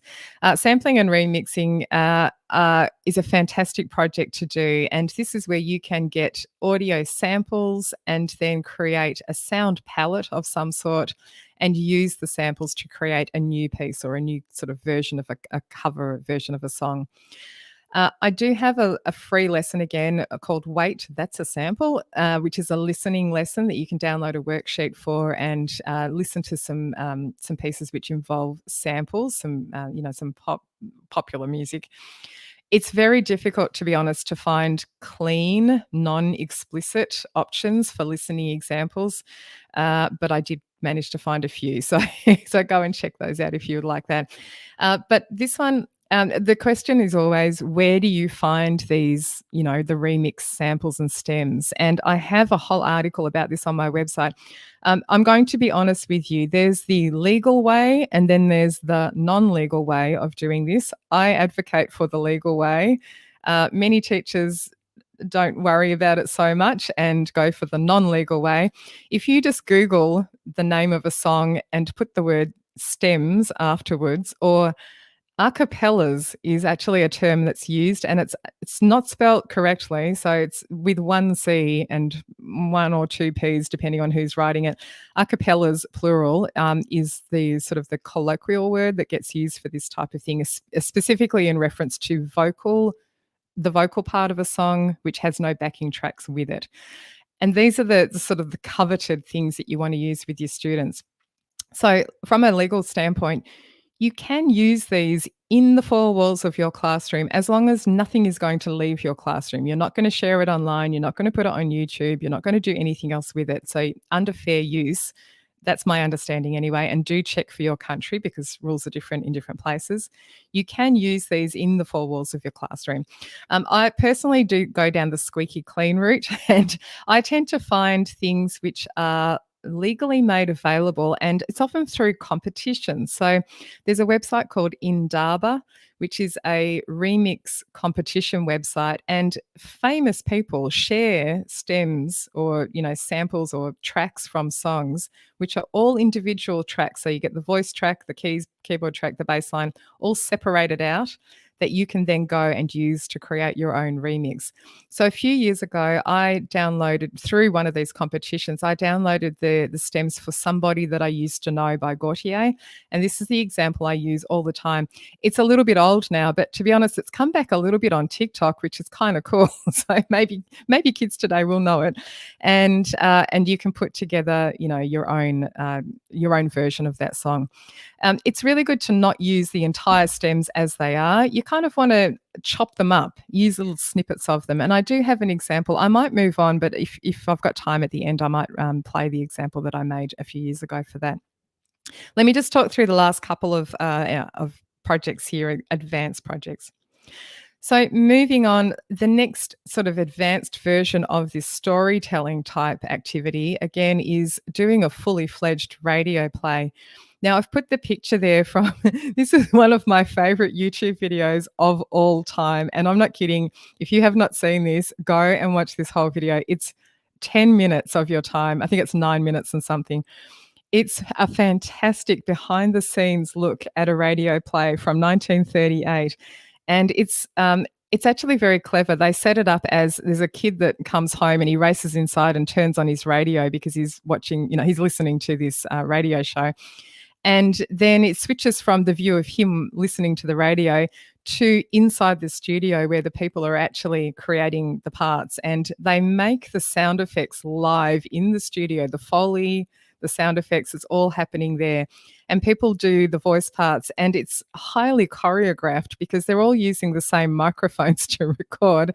And so at one point, I think it's these 4 guys, they are making the sound of some men on horseback, and they literally trot through the studio making sort of horse sounds and then do their lines and then run off again. And it's just hilarious. It's so great to watch. Fantastic precursor if you're ever going to do something like this. But then you can obviously get the students to record their own plays and set up their own voice parts and Foley and sound effects. They could write from scratch, or you can find some existing material to use. But great, fantastic group project. Go and watch that video. Promise me you'll go watch the video. I've linked to it in that Wakeler collection. Now, video game music, I'm sure lots of you want to know a little bit more about this. And video game music is, again, a really, really cool project to do with students of all ages. And really, these can all work with students from, grade 5 right through to your most senior students. And again, you just change the expectations that you have for the project. Now, the way that I've approached this in the past, which has worked really well, is first of all, I haven't put it on the slide, but I've often done like a precursor project using Beatbox, which is an online step sequencing tool, which makes Mario style music. It's a really simple tool to use. So I've often used that as the first step. And then we've gone into something like Soundtrap, Bandlab, GarageBand, and done a more advanced project. Now, the thing that I've done as someone who did not know anything about how video game music was composed, I did do quite a bit of reading and watching of videos and so on. And when I heard this technique mentioned, which is referred to in different ways, but adaptive music, it's like a layered loop technique, I thought this is such a perfect thing to use with students because it's very accessible. Now, if you want to read more or listen to more about this, there's 2 things. There's a book by Winifred Phillips that I've mentioned on the slide there called, and I have it here, A Composer's Guide to Game Music. And there are some videos on YouTube which accompany this book, which you can access, and it's fantastic. She talks through this exact technique and she plays examples. Now, one of the examples she plays, which I only found in the last few days and I was so excited, is there's a game called Little Big Planet, which is a kid's game. So yay, because it's clean and it's not like a war-based game with lots of shooting, which you just can't show in class. Little Big Planet's really cute and it's like a platform game. And there is a version of Little Big Planet, which is like a Toy Story version of that game. So the characters in the game look like the Toy Story characters. And she uses that example to talk about this layered loop technique. Now, this involves, because, when you're composing for a video game, you don't know how long the player is going to spend on a scene. So how long is the music going to be? And so this technique of using a loop that goes over and over and over is one that's employed by her and by other composers. And what she talks about is creating different versions of the loop. So one version might be a very acoustic, light kind of version of the loop. So let's say that the character's just walking around the scene, nothing's really happening. So it's a fairly, gentle background music type situation. And then the player does something in the game which triggers the next part of the game to sort of kick into action. And it might be that something that they walk into a room and this is where the bad guy is. So the music might kick it up a notch.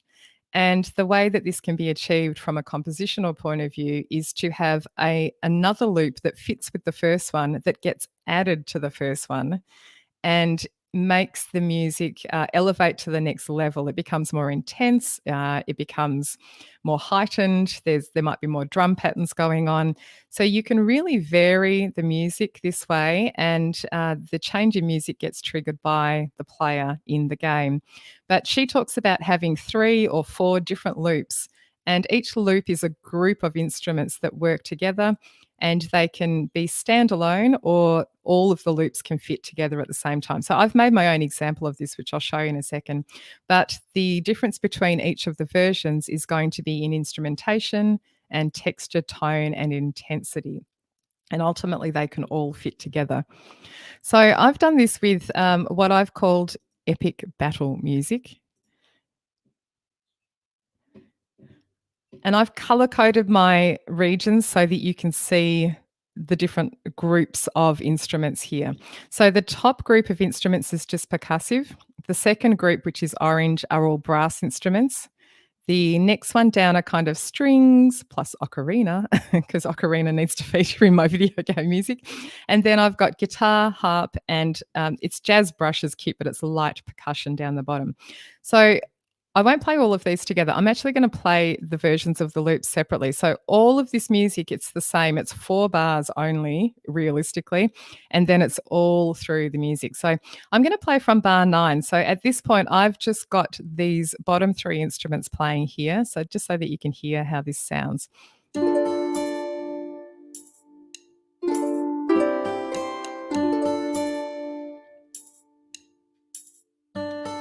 So that's a very gentle version of the loop. Now the next one up here, this is these three instruments here, strings and ocarina, sounds like this.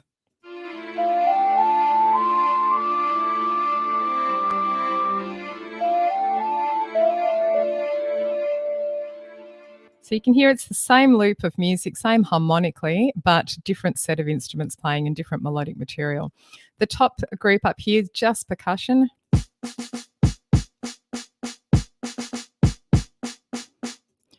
The next one along is the orange part, which is just brass. And this is where it's more intense because the brass comes in and it's quite strong. Now, so the idea here is this is a battle scene. Eventually it's a battle scene, but at first, the game player might be just walking through the forest, nothing's really happening. Something starts to happen, maybe. The percussion comes in and you're thinking, well, I don't know what's going on here. Something's about to occur. And then we've got the strong brass that can come in after that.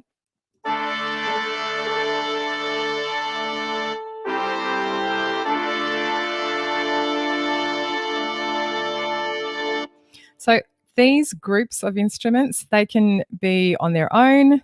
You can have any combination of 2 of them or 3 of them or all of them at once. So all of them at once obviously is at the end here. It's a big wall of sound. But let me just play you as an example the bottom 3 tracks and the strings together, strings and ocarina. So this is back here at the beginning.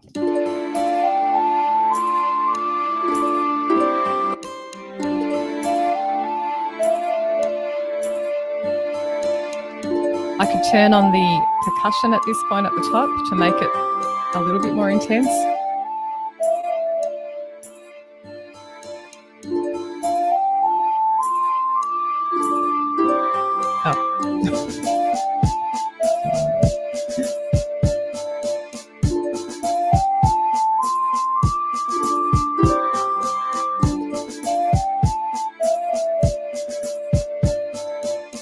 All right, and let's just hear everybody all together. Turn off my solo buttons. Don't know why I did that. Okay, so here's everybody together.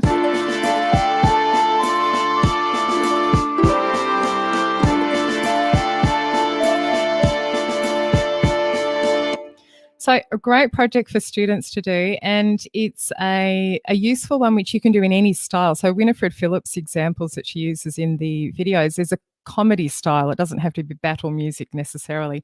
Great time for students to perhaps invent their own video game, talk about their own game and describe the level that they're going to compose music for. So it could be a comedy thing, it could be a romance type thing, it could be a battle scene, it could be anything that they like.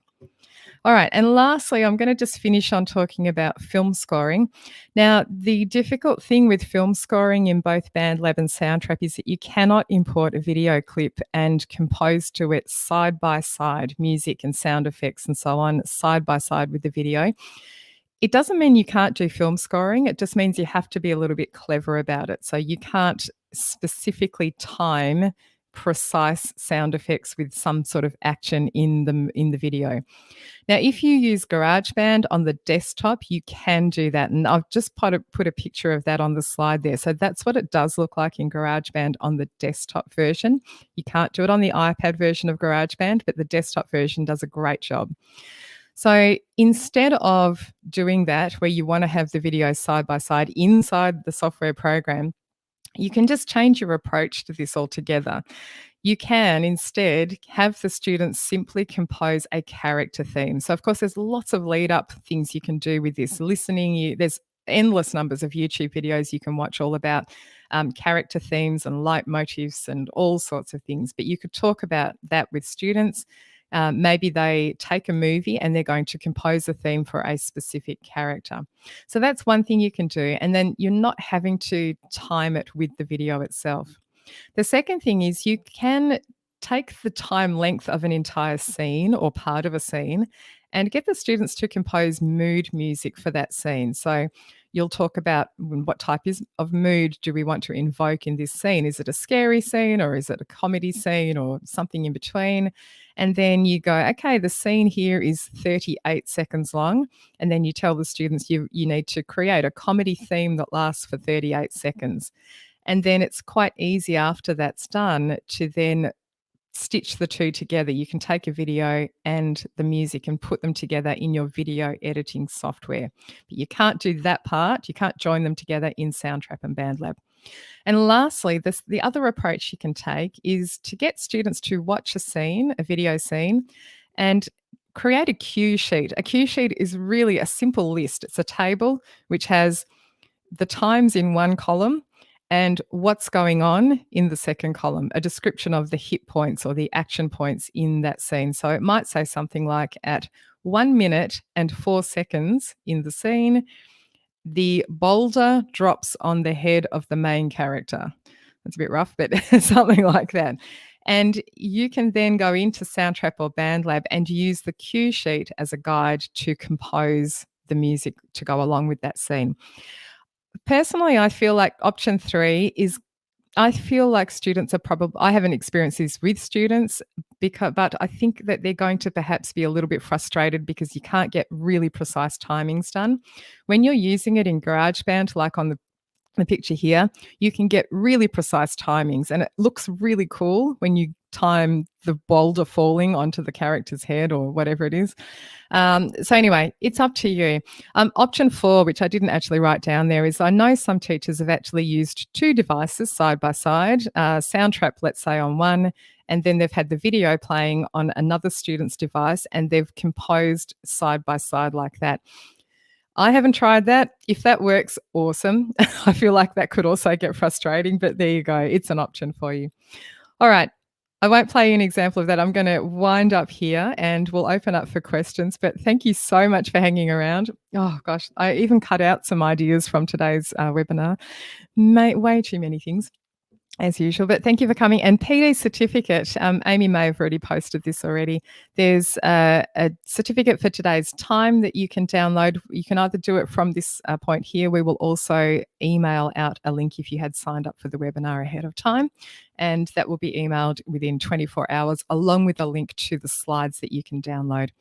I will try and add a copy of the slides to the Wakelet collection within the 24 hours as well. So if you're visiting that, you can look out for it. Okay, that's everything I've just said. All right. Before we leave, the next webinar in June is going to be Best Free Tech Resources. So I'm going to talk about some old favourites, but also some new things that I've discovered in the past 12 months, things that you might not have seen before, and that will be next month. I did a voting form recently, and this was the most popular topic, the Best Free Tech Resources, but I wanted to hold off until June.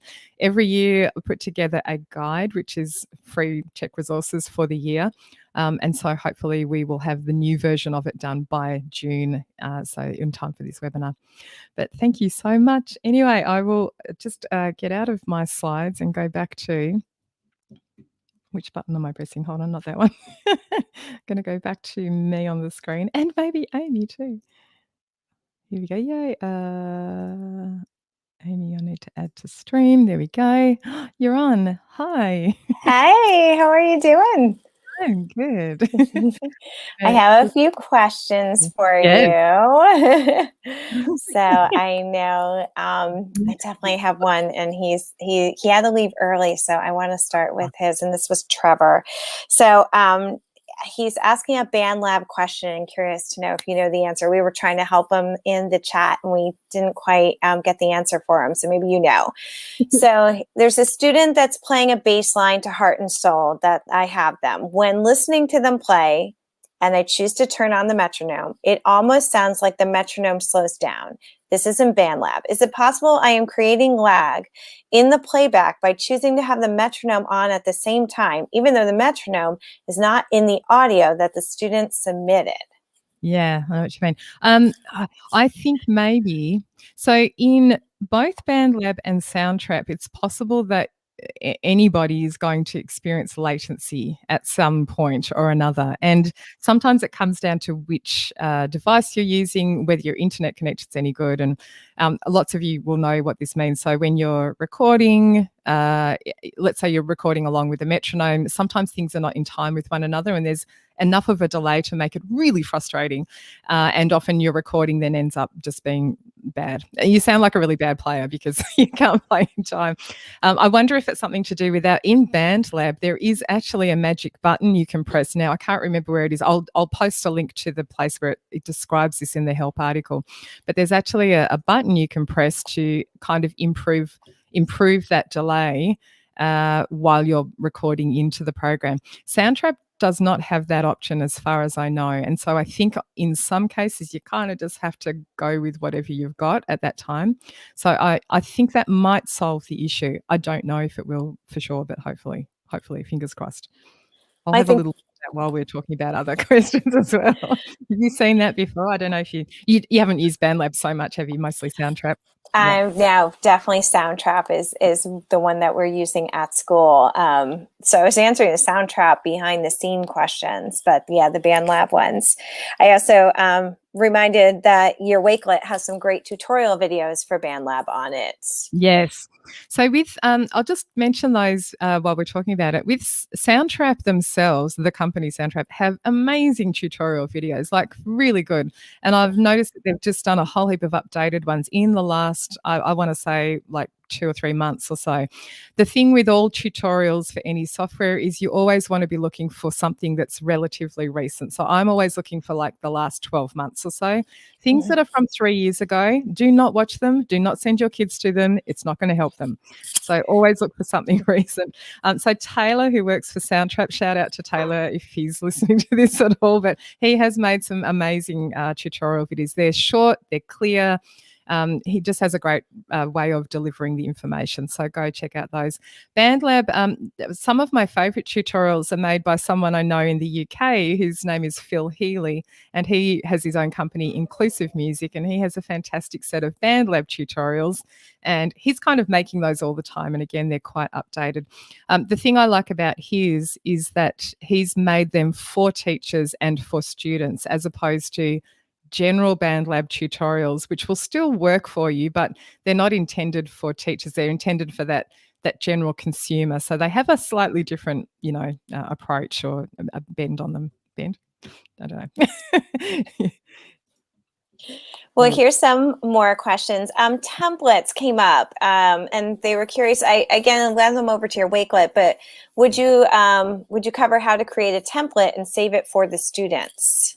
Yeah. So in both programs, you will go into Soundtrap or Bandlab as if you're creating. Well, you're creating your own project. So you create in Bandlab, it's called a personal project.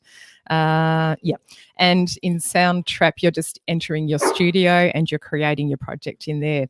So you'll put everything into that file that you want, and then essentially you assign it just the same way that you would assign a Google Doc or a Microsoft equivalent Word document to your students. So in both programs, when you assign that to the students, they get their own copy. So it's equivalent to assignments in Google Classroom or forced copy versions in Google situations where students get their own version. They're not messing up with your original one. So it's not anything different to that. So think of it like you're working within those within Google programs and stuff. So you're just setting up a template, and it happens to be something that you'll send to the students. That's how I've done it anyway, and it's worked well. Yeah, no, I really appreciate. So for my fourth graders, we're studying the American Revolutionary War. So we're studying war music, and one of the pertinent songs, if you studied the state's Revolutionary War, is Yankee Doodle. So in Soundtrap, I created the assignment. It was great. I just went into projects, created Yankee Doodle. And what they were to do is modernize it. So I was playing my piccolo into it with a drum beat, and they have actually this preset.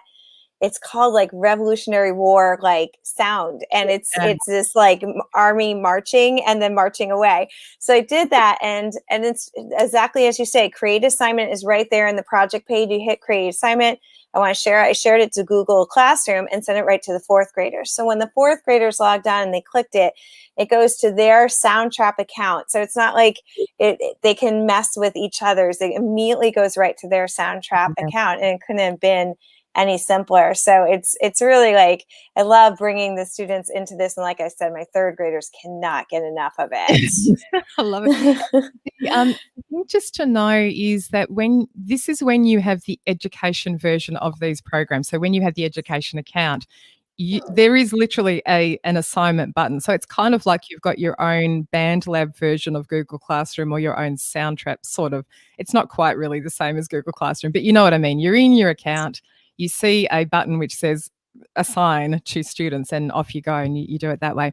I will say, if you are not using education versions, hopefully you are, but if you are working with much older students, senior students, and you're using just the consumer versions for some reason, the terminology that both use is forking. Forking, fork. I know. How does it come across with my Aussie accent? Oh, it's good. I just love that Ella.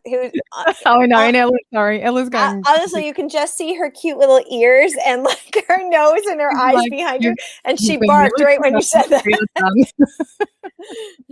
I will try to keep her at bay, but I make no promises. She's going to bark a little bit or something. She's amazing. So, you can what's called fork an assignment, which is essentially you send someone the link, which gives them a copy of the not assignment, sorry, at this point, project. They get a copy. They get to fork your copy. So that's a term that you might see floating around on the site. So, same sort of thing though. I do want to tell you, I did find the answer to your question about muting all, and I put that tip in there. You can do that in Soundtrap. If you click on one channel's mute and you hold the command and hit it, or control and hit it, depending on the device command, Mac control, I believe, on probably a laptop, and it could be Alt on Chromebook. I'll check that out. But if you hit it, it will mute all. And the thing I really want though is not necessarily that is awesome though, is the ability to have groups. So these 5 instruments are in the woodwind group, and I want to mute all of just that group, but there's still 12 other staves going on. I mean, I know you can do that really easily in things like Logic and other higher level programs, but I'm just asking a bit much of Soundtrap and Bandlab, I think. Yes, that's good. Both programs have keyboard shortcuts, which are really worth just learning a handful. Like if you're using them a lot, or your students are, anytime you get frustrated with things, like I'm like, oh, I have to keep unmuting and muting, then go look for the shortcut. That's what I do. So here's another question. This one was from Tina. What would you use for the reference track normally? Yeah, I knew that question would come up, and I didn't really talk about it much. So it's hard with reference tracks. Sometimes you just have them. So, for instance, I have a choir that I conduct. The person who, organises repertoire for the choir. Oh, Ella, I'm so sorry, she's barking in the background. Our repertoire, we have central lot of repertoire, and when you purchase from a publisher, you often get the parts on like audio recordings of each of the parts, which is awesome. You get one version with all the parts the same volume level, and then you'll get soprano part prominent, other parts in the background, and then all the others like that. Now, I know that some of the band, other ensembles, the arrangements are like that too. So you may get access to something like this already. If you don't, though, it's hard, okay? So one option, if you have arranged the piece yourself in Sibelius or Finale, brilliant. You've instantly got reference tracks. All you need to do is export them each separately, or you actually set up the project in Sibelius. I'll just say Sibelius, but for any notation program, you'll have let's say the 4 parts of the choir. You can adjust the volume level in Sibelius and then export that version. Oh my gosh, Ella, goodness me. I don't know what she's cranky about. She's had all the things in the world today. But you can have the volume level down of alto 1, alto 2, and soprano 2, and export the soprano 1 guide track with just that one more prominent. Or you can have everybody else silent and just soprano 1 playing.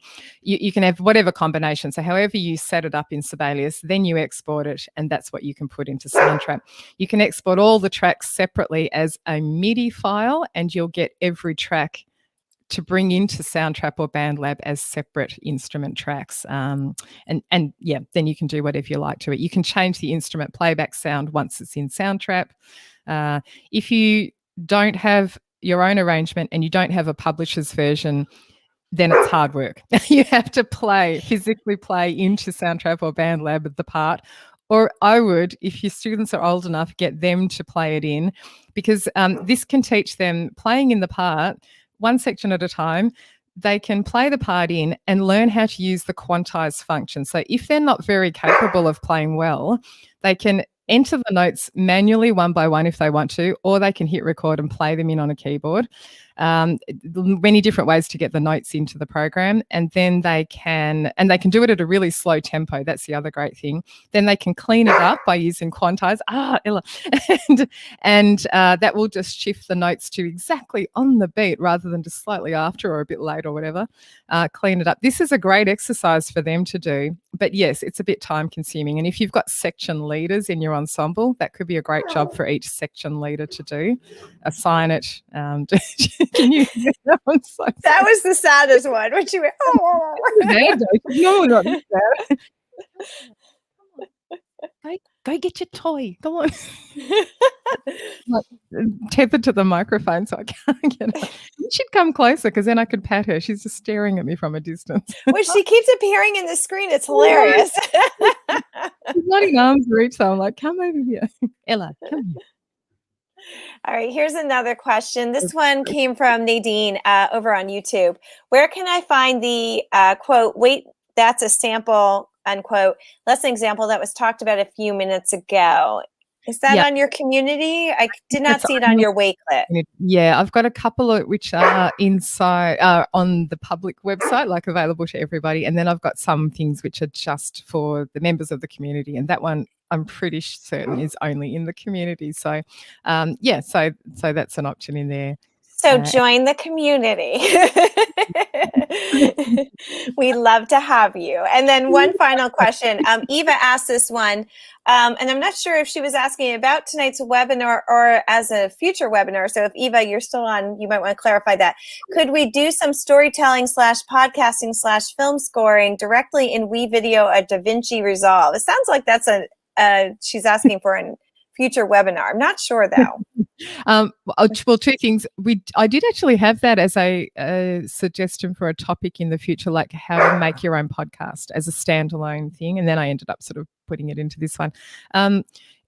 But could you do it straight into the video editing software? Yes, you could. You could totally do that. You can't record audio directly into DaVinci Resolve from memory. Oh, Ella, my goodness. Oh, dog. I think, some things are just easier in certain programs. So I would tend to do that type of project, storytelling. If you didn't have a visual component to it, I would do it in an audio specific audio program like Soundtrap or Bandlab. If it was a more video prominent thing, you could do some parts of it straight into video program. Sometimes you just have to use both. You actually need to create part in one and then combine in the other. I feel like Ella's going to make me wind this up. So, Ella, we love you. There's lots of people saying thank you and all that. So thank you for those who did say thank you. I believe we got through everyone's questions. Oh, good. Yeah, even over on the YouTube side, Nadine did thank you just for answering that question. So thank you, Eva. And Kath had to go and she's come back and it's still going. Yeah, it's always still going, Kath. You know how long these things go for. I'm like, today it's just going to be 1 hour, and it never is. Thank you so much. All right, I will wind up because I'm sure you're going deaf with Ella's barking in the background. Oh my gosh, this is the drawback of doing these in my daytime when my boys are at school, because if they were home, they would obviously come and rescue me and just take the dog. But there's no option for me to do that, so I try and have as many things in place. But sometimes it doesn't do. It doesn't work. Funny. All right. Thanks so much, everybody. I do hope that was useful, but really go and play with these programs, and you just need to have a go yourself. Set yourself your own assignment, pick a project, make a video game score, or just do the simple rap project. I've actually done that in a challenge that I ran a couple of times, not last year, but the year before. And that was new experience for lots of people, actually hitting record and speaking in time into a microphone. That was a new experience for, I reckon, 2/3 of the teachers that did that challenge. So you're not alone if you're in that position, but you just got to go and do it. Just have a go and use your inbuilt mic. You don't need fancy stuff. Just get started with your inbuilt microphone. And just the biggest tip is plug headphones in. Just plug headphones in while you're recording anything through your microphone, because if you don't, the sound of the backing track is going to come out of the speakers and go back into your recording that you're making on the mic. So many people I see say, oh, I recorded, but it sounds terrible. I've got the tinny music in the background in my voice track, and put headphones on. It will solve everything. So there you go. Thank you, Laurie. Thank you, Heidi. Love Ella. I'm so glad there's dog lovers who are watching. She did last for a while, Jen. Yeah, Jen says she lasted for a while. She did. She totally lasted like 2 hours. So I will congratulate her on that. Jen wants to know what you would suggest for people who have different devices. Yeah. They don't have the same devices as their students. It's so hard. So Soundtrap and Bandlab, if you're on a Mac and they're on PCs, like laptop or Chromebooks, that's not really a big issue, not too much. Almost everything's going to be the same. The issues you'll find in that scenario are maybe to do with latency, like the kid on the Chromebook's having issues, but you don't have any issues on your Mac. The only way I solve that, because I don't have every device, I just Google. Like, you just have to Google. And the hard thing is knowing what to Google. So that delay in time, you need to know to Google the word delay. I'm recording and there's delay or something like that.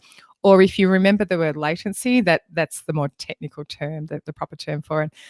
Other issues that you might have are to do with sound input and output, like the kids trying to record through a microphone and there's no sound going into the program. And again, I just Google, but you need to look in microphone input issues or something like that. There will be somewhere on YouTube or just Google or in a support page where someone has had exactly the same problem.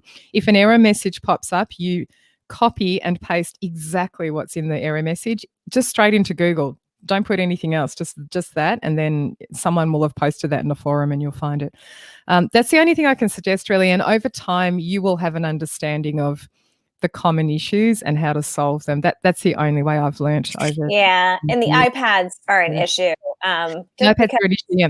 I know I didn't really give anyone a solution for what if you have mixed devices which include iPads. I don't have a solution for that. There is no great. I tell you what, my solution, and this takes a little bit of bravery on your part as a teacher, is I would have students working in different software programs. So I would have the iPads using GarageBand app on the iPad, because that is the best option for them.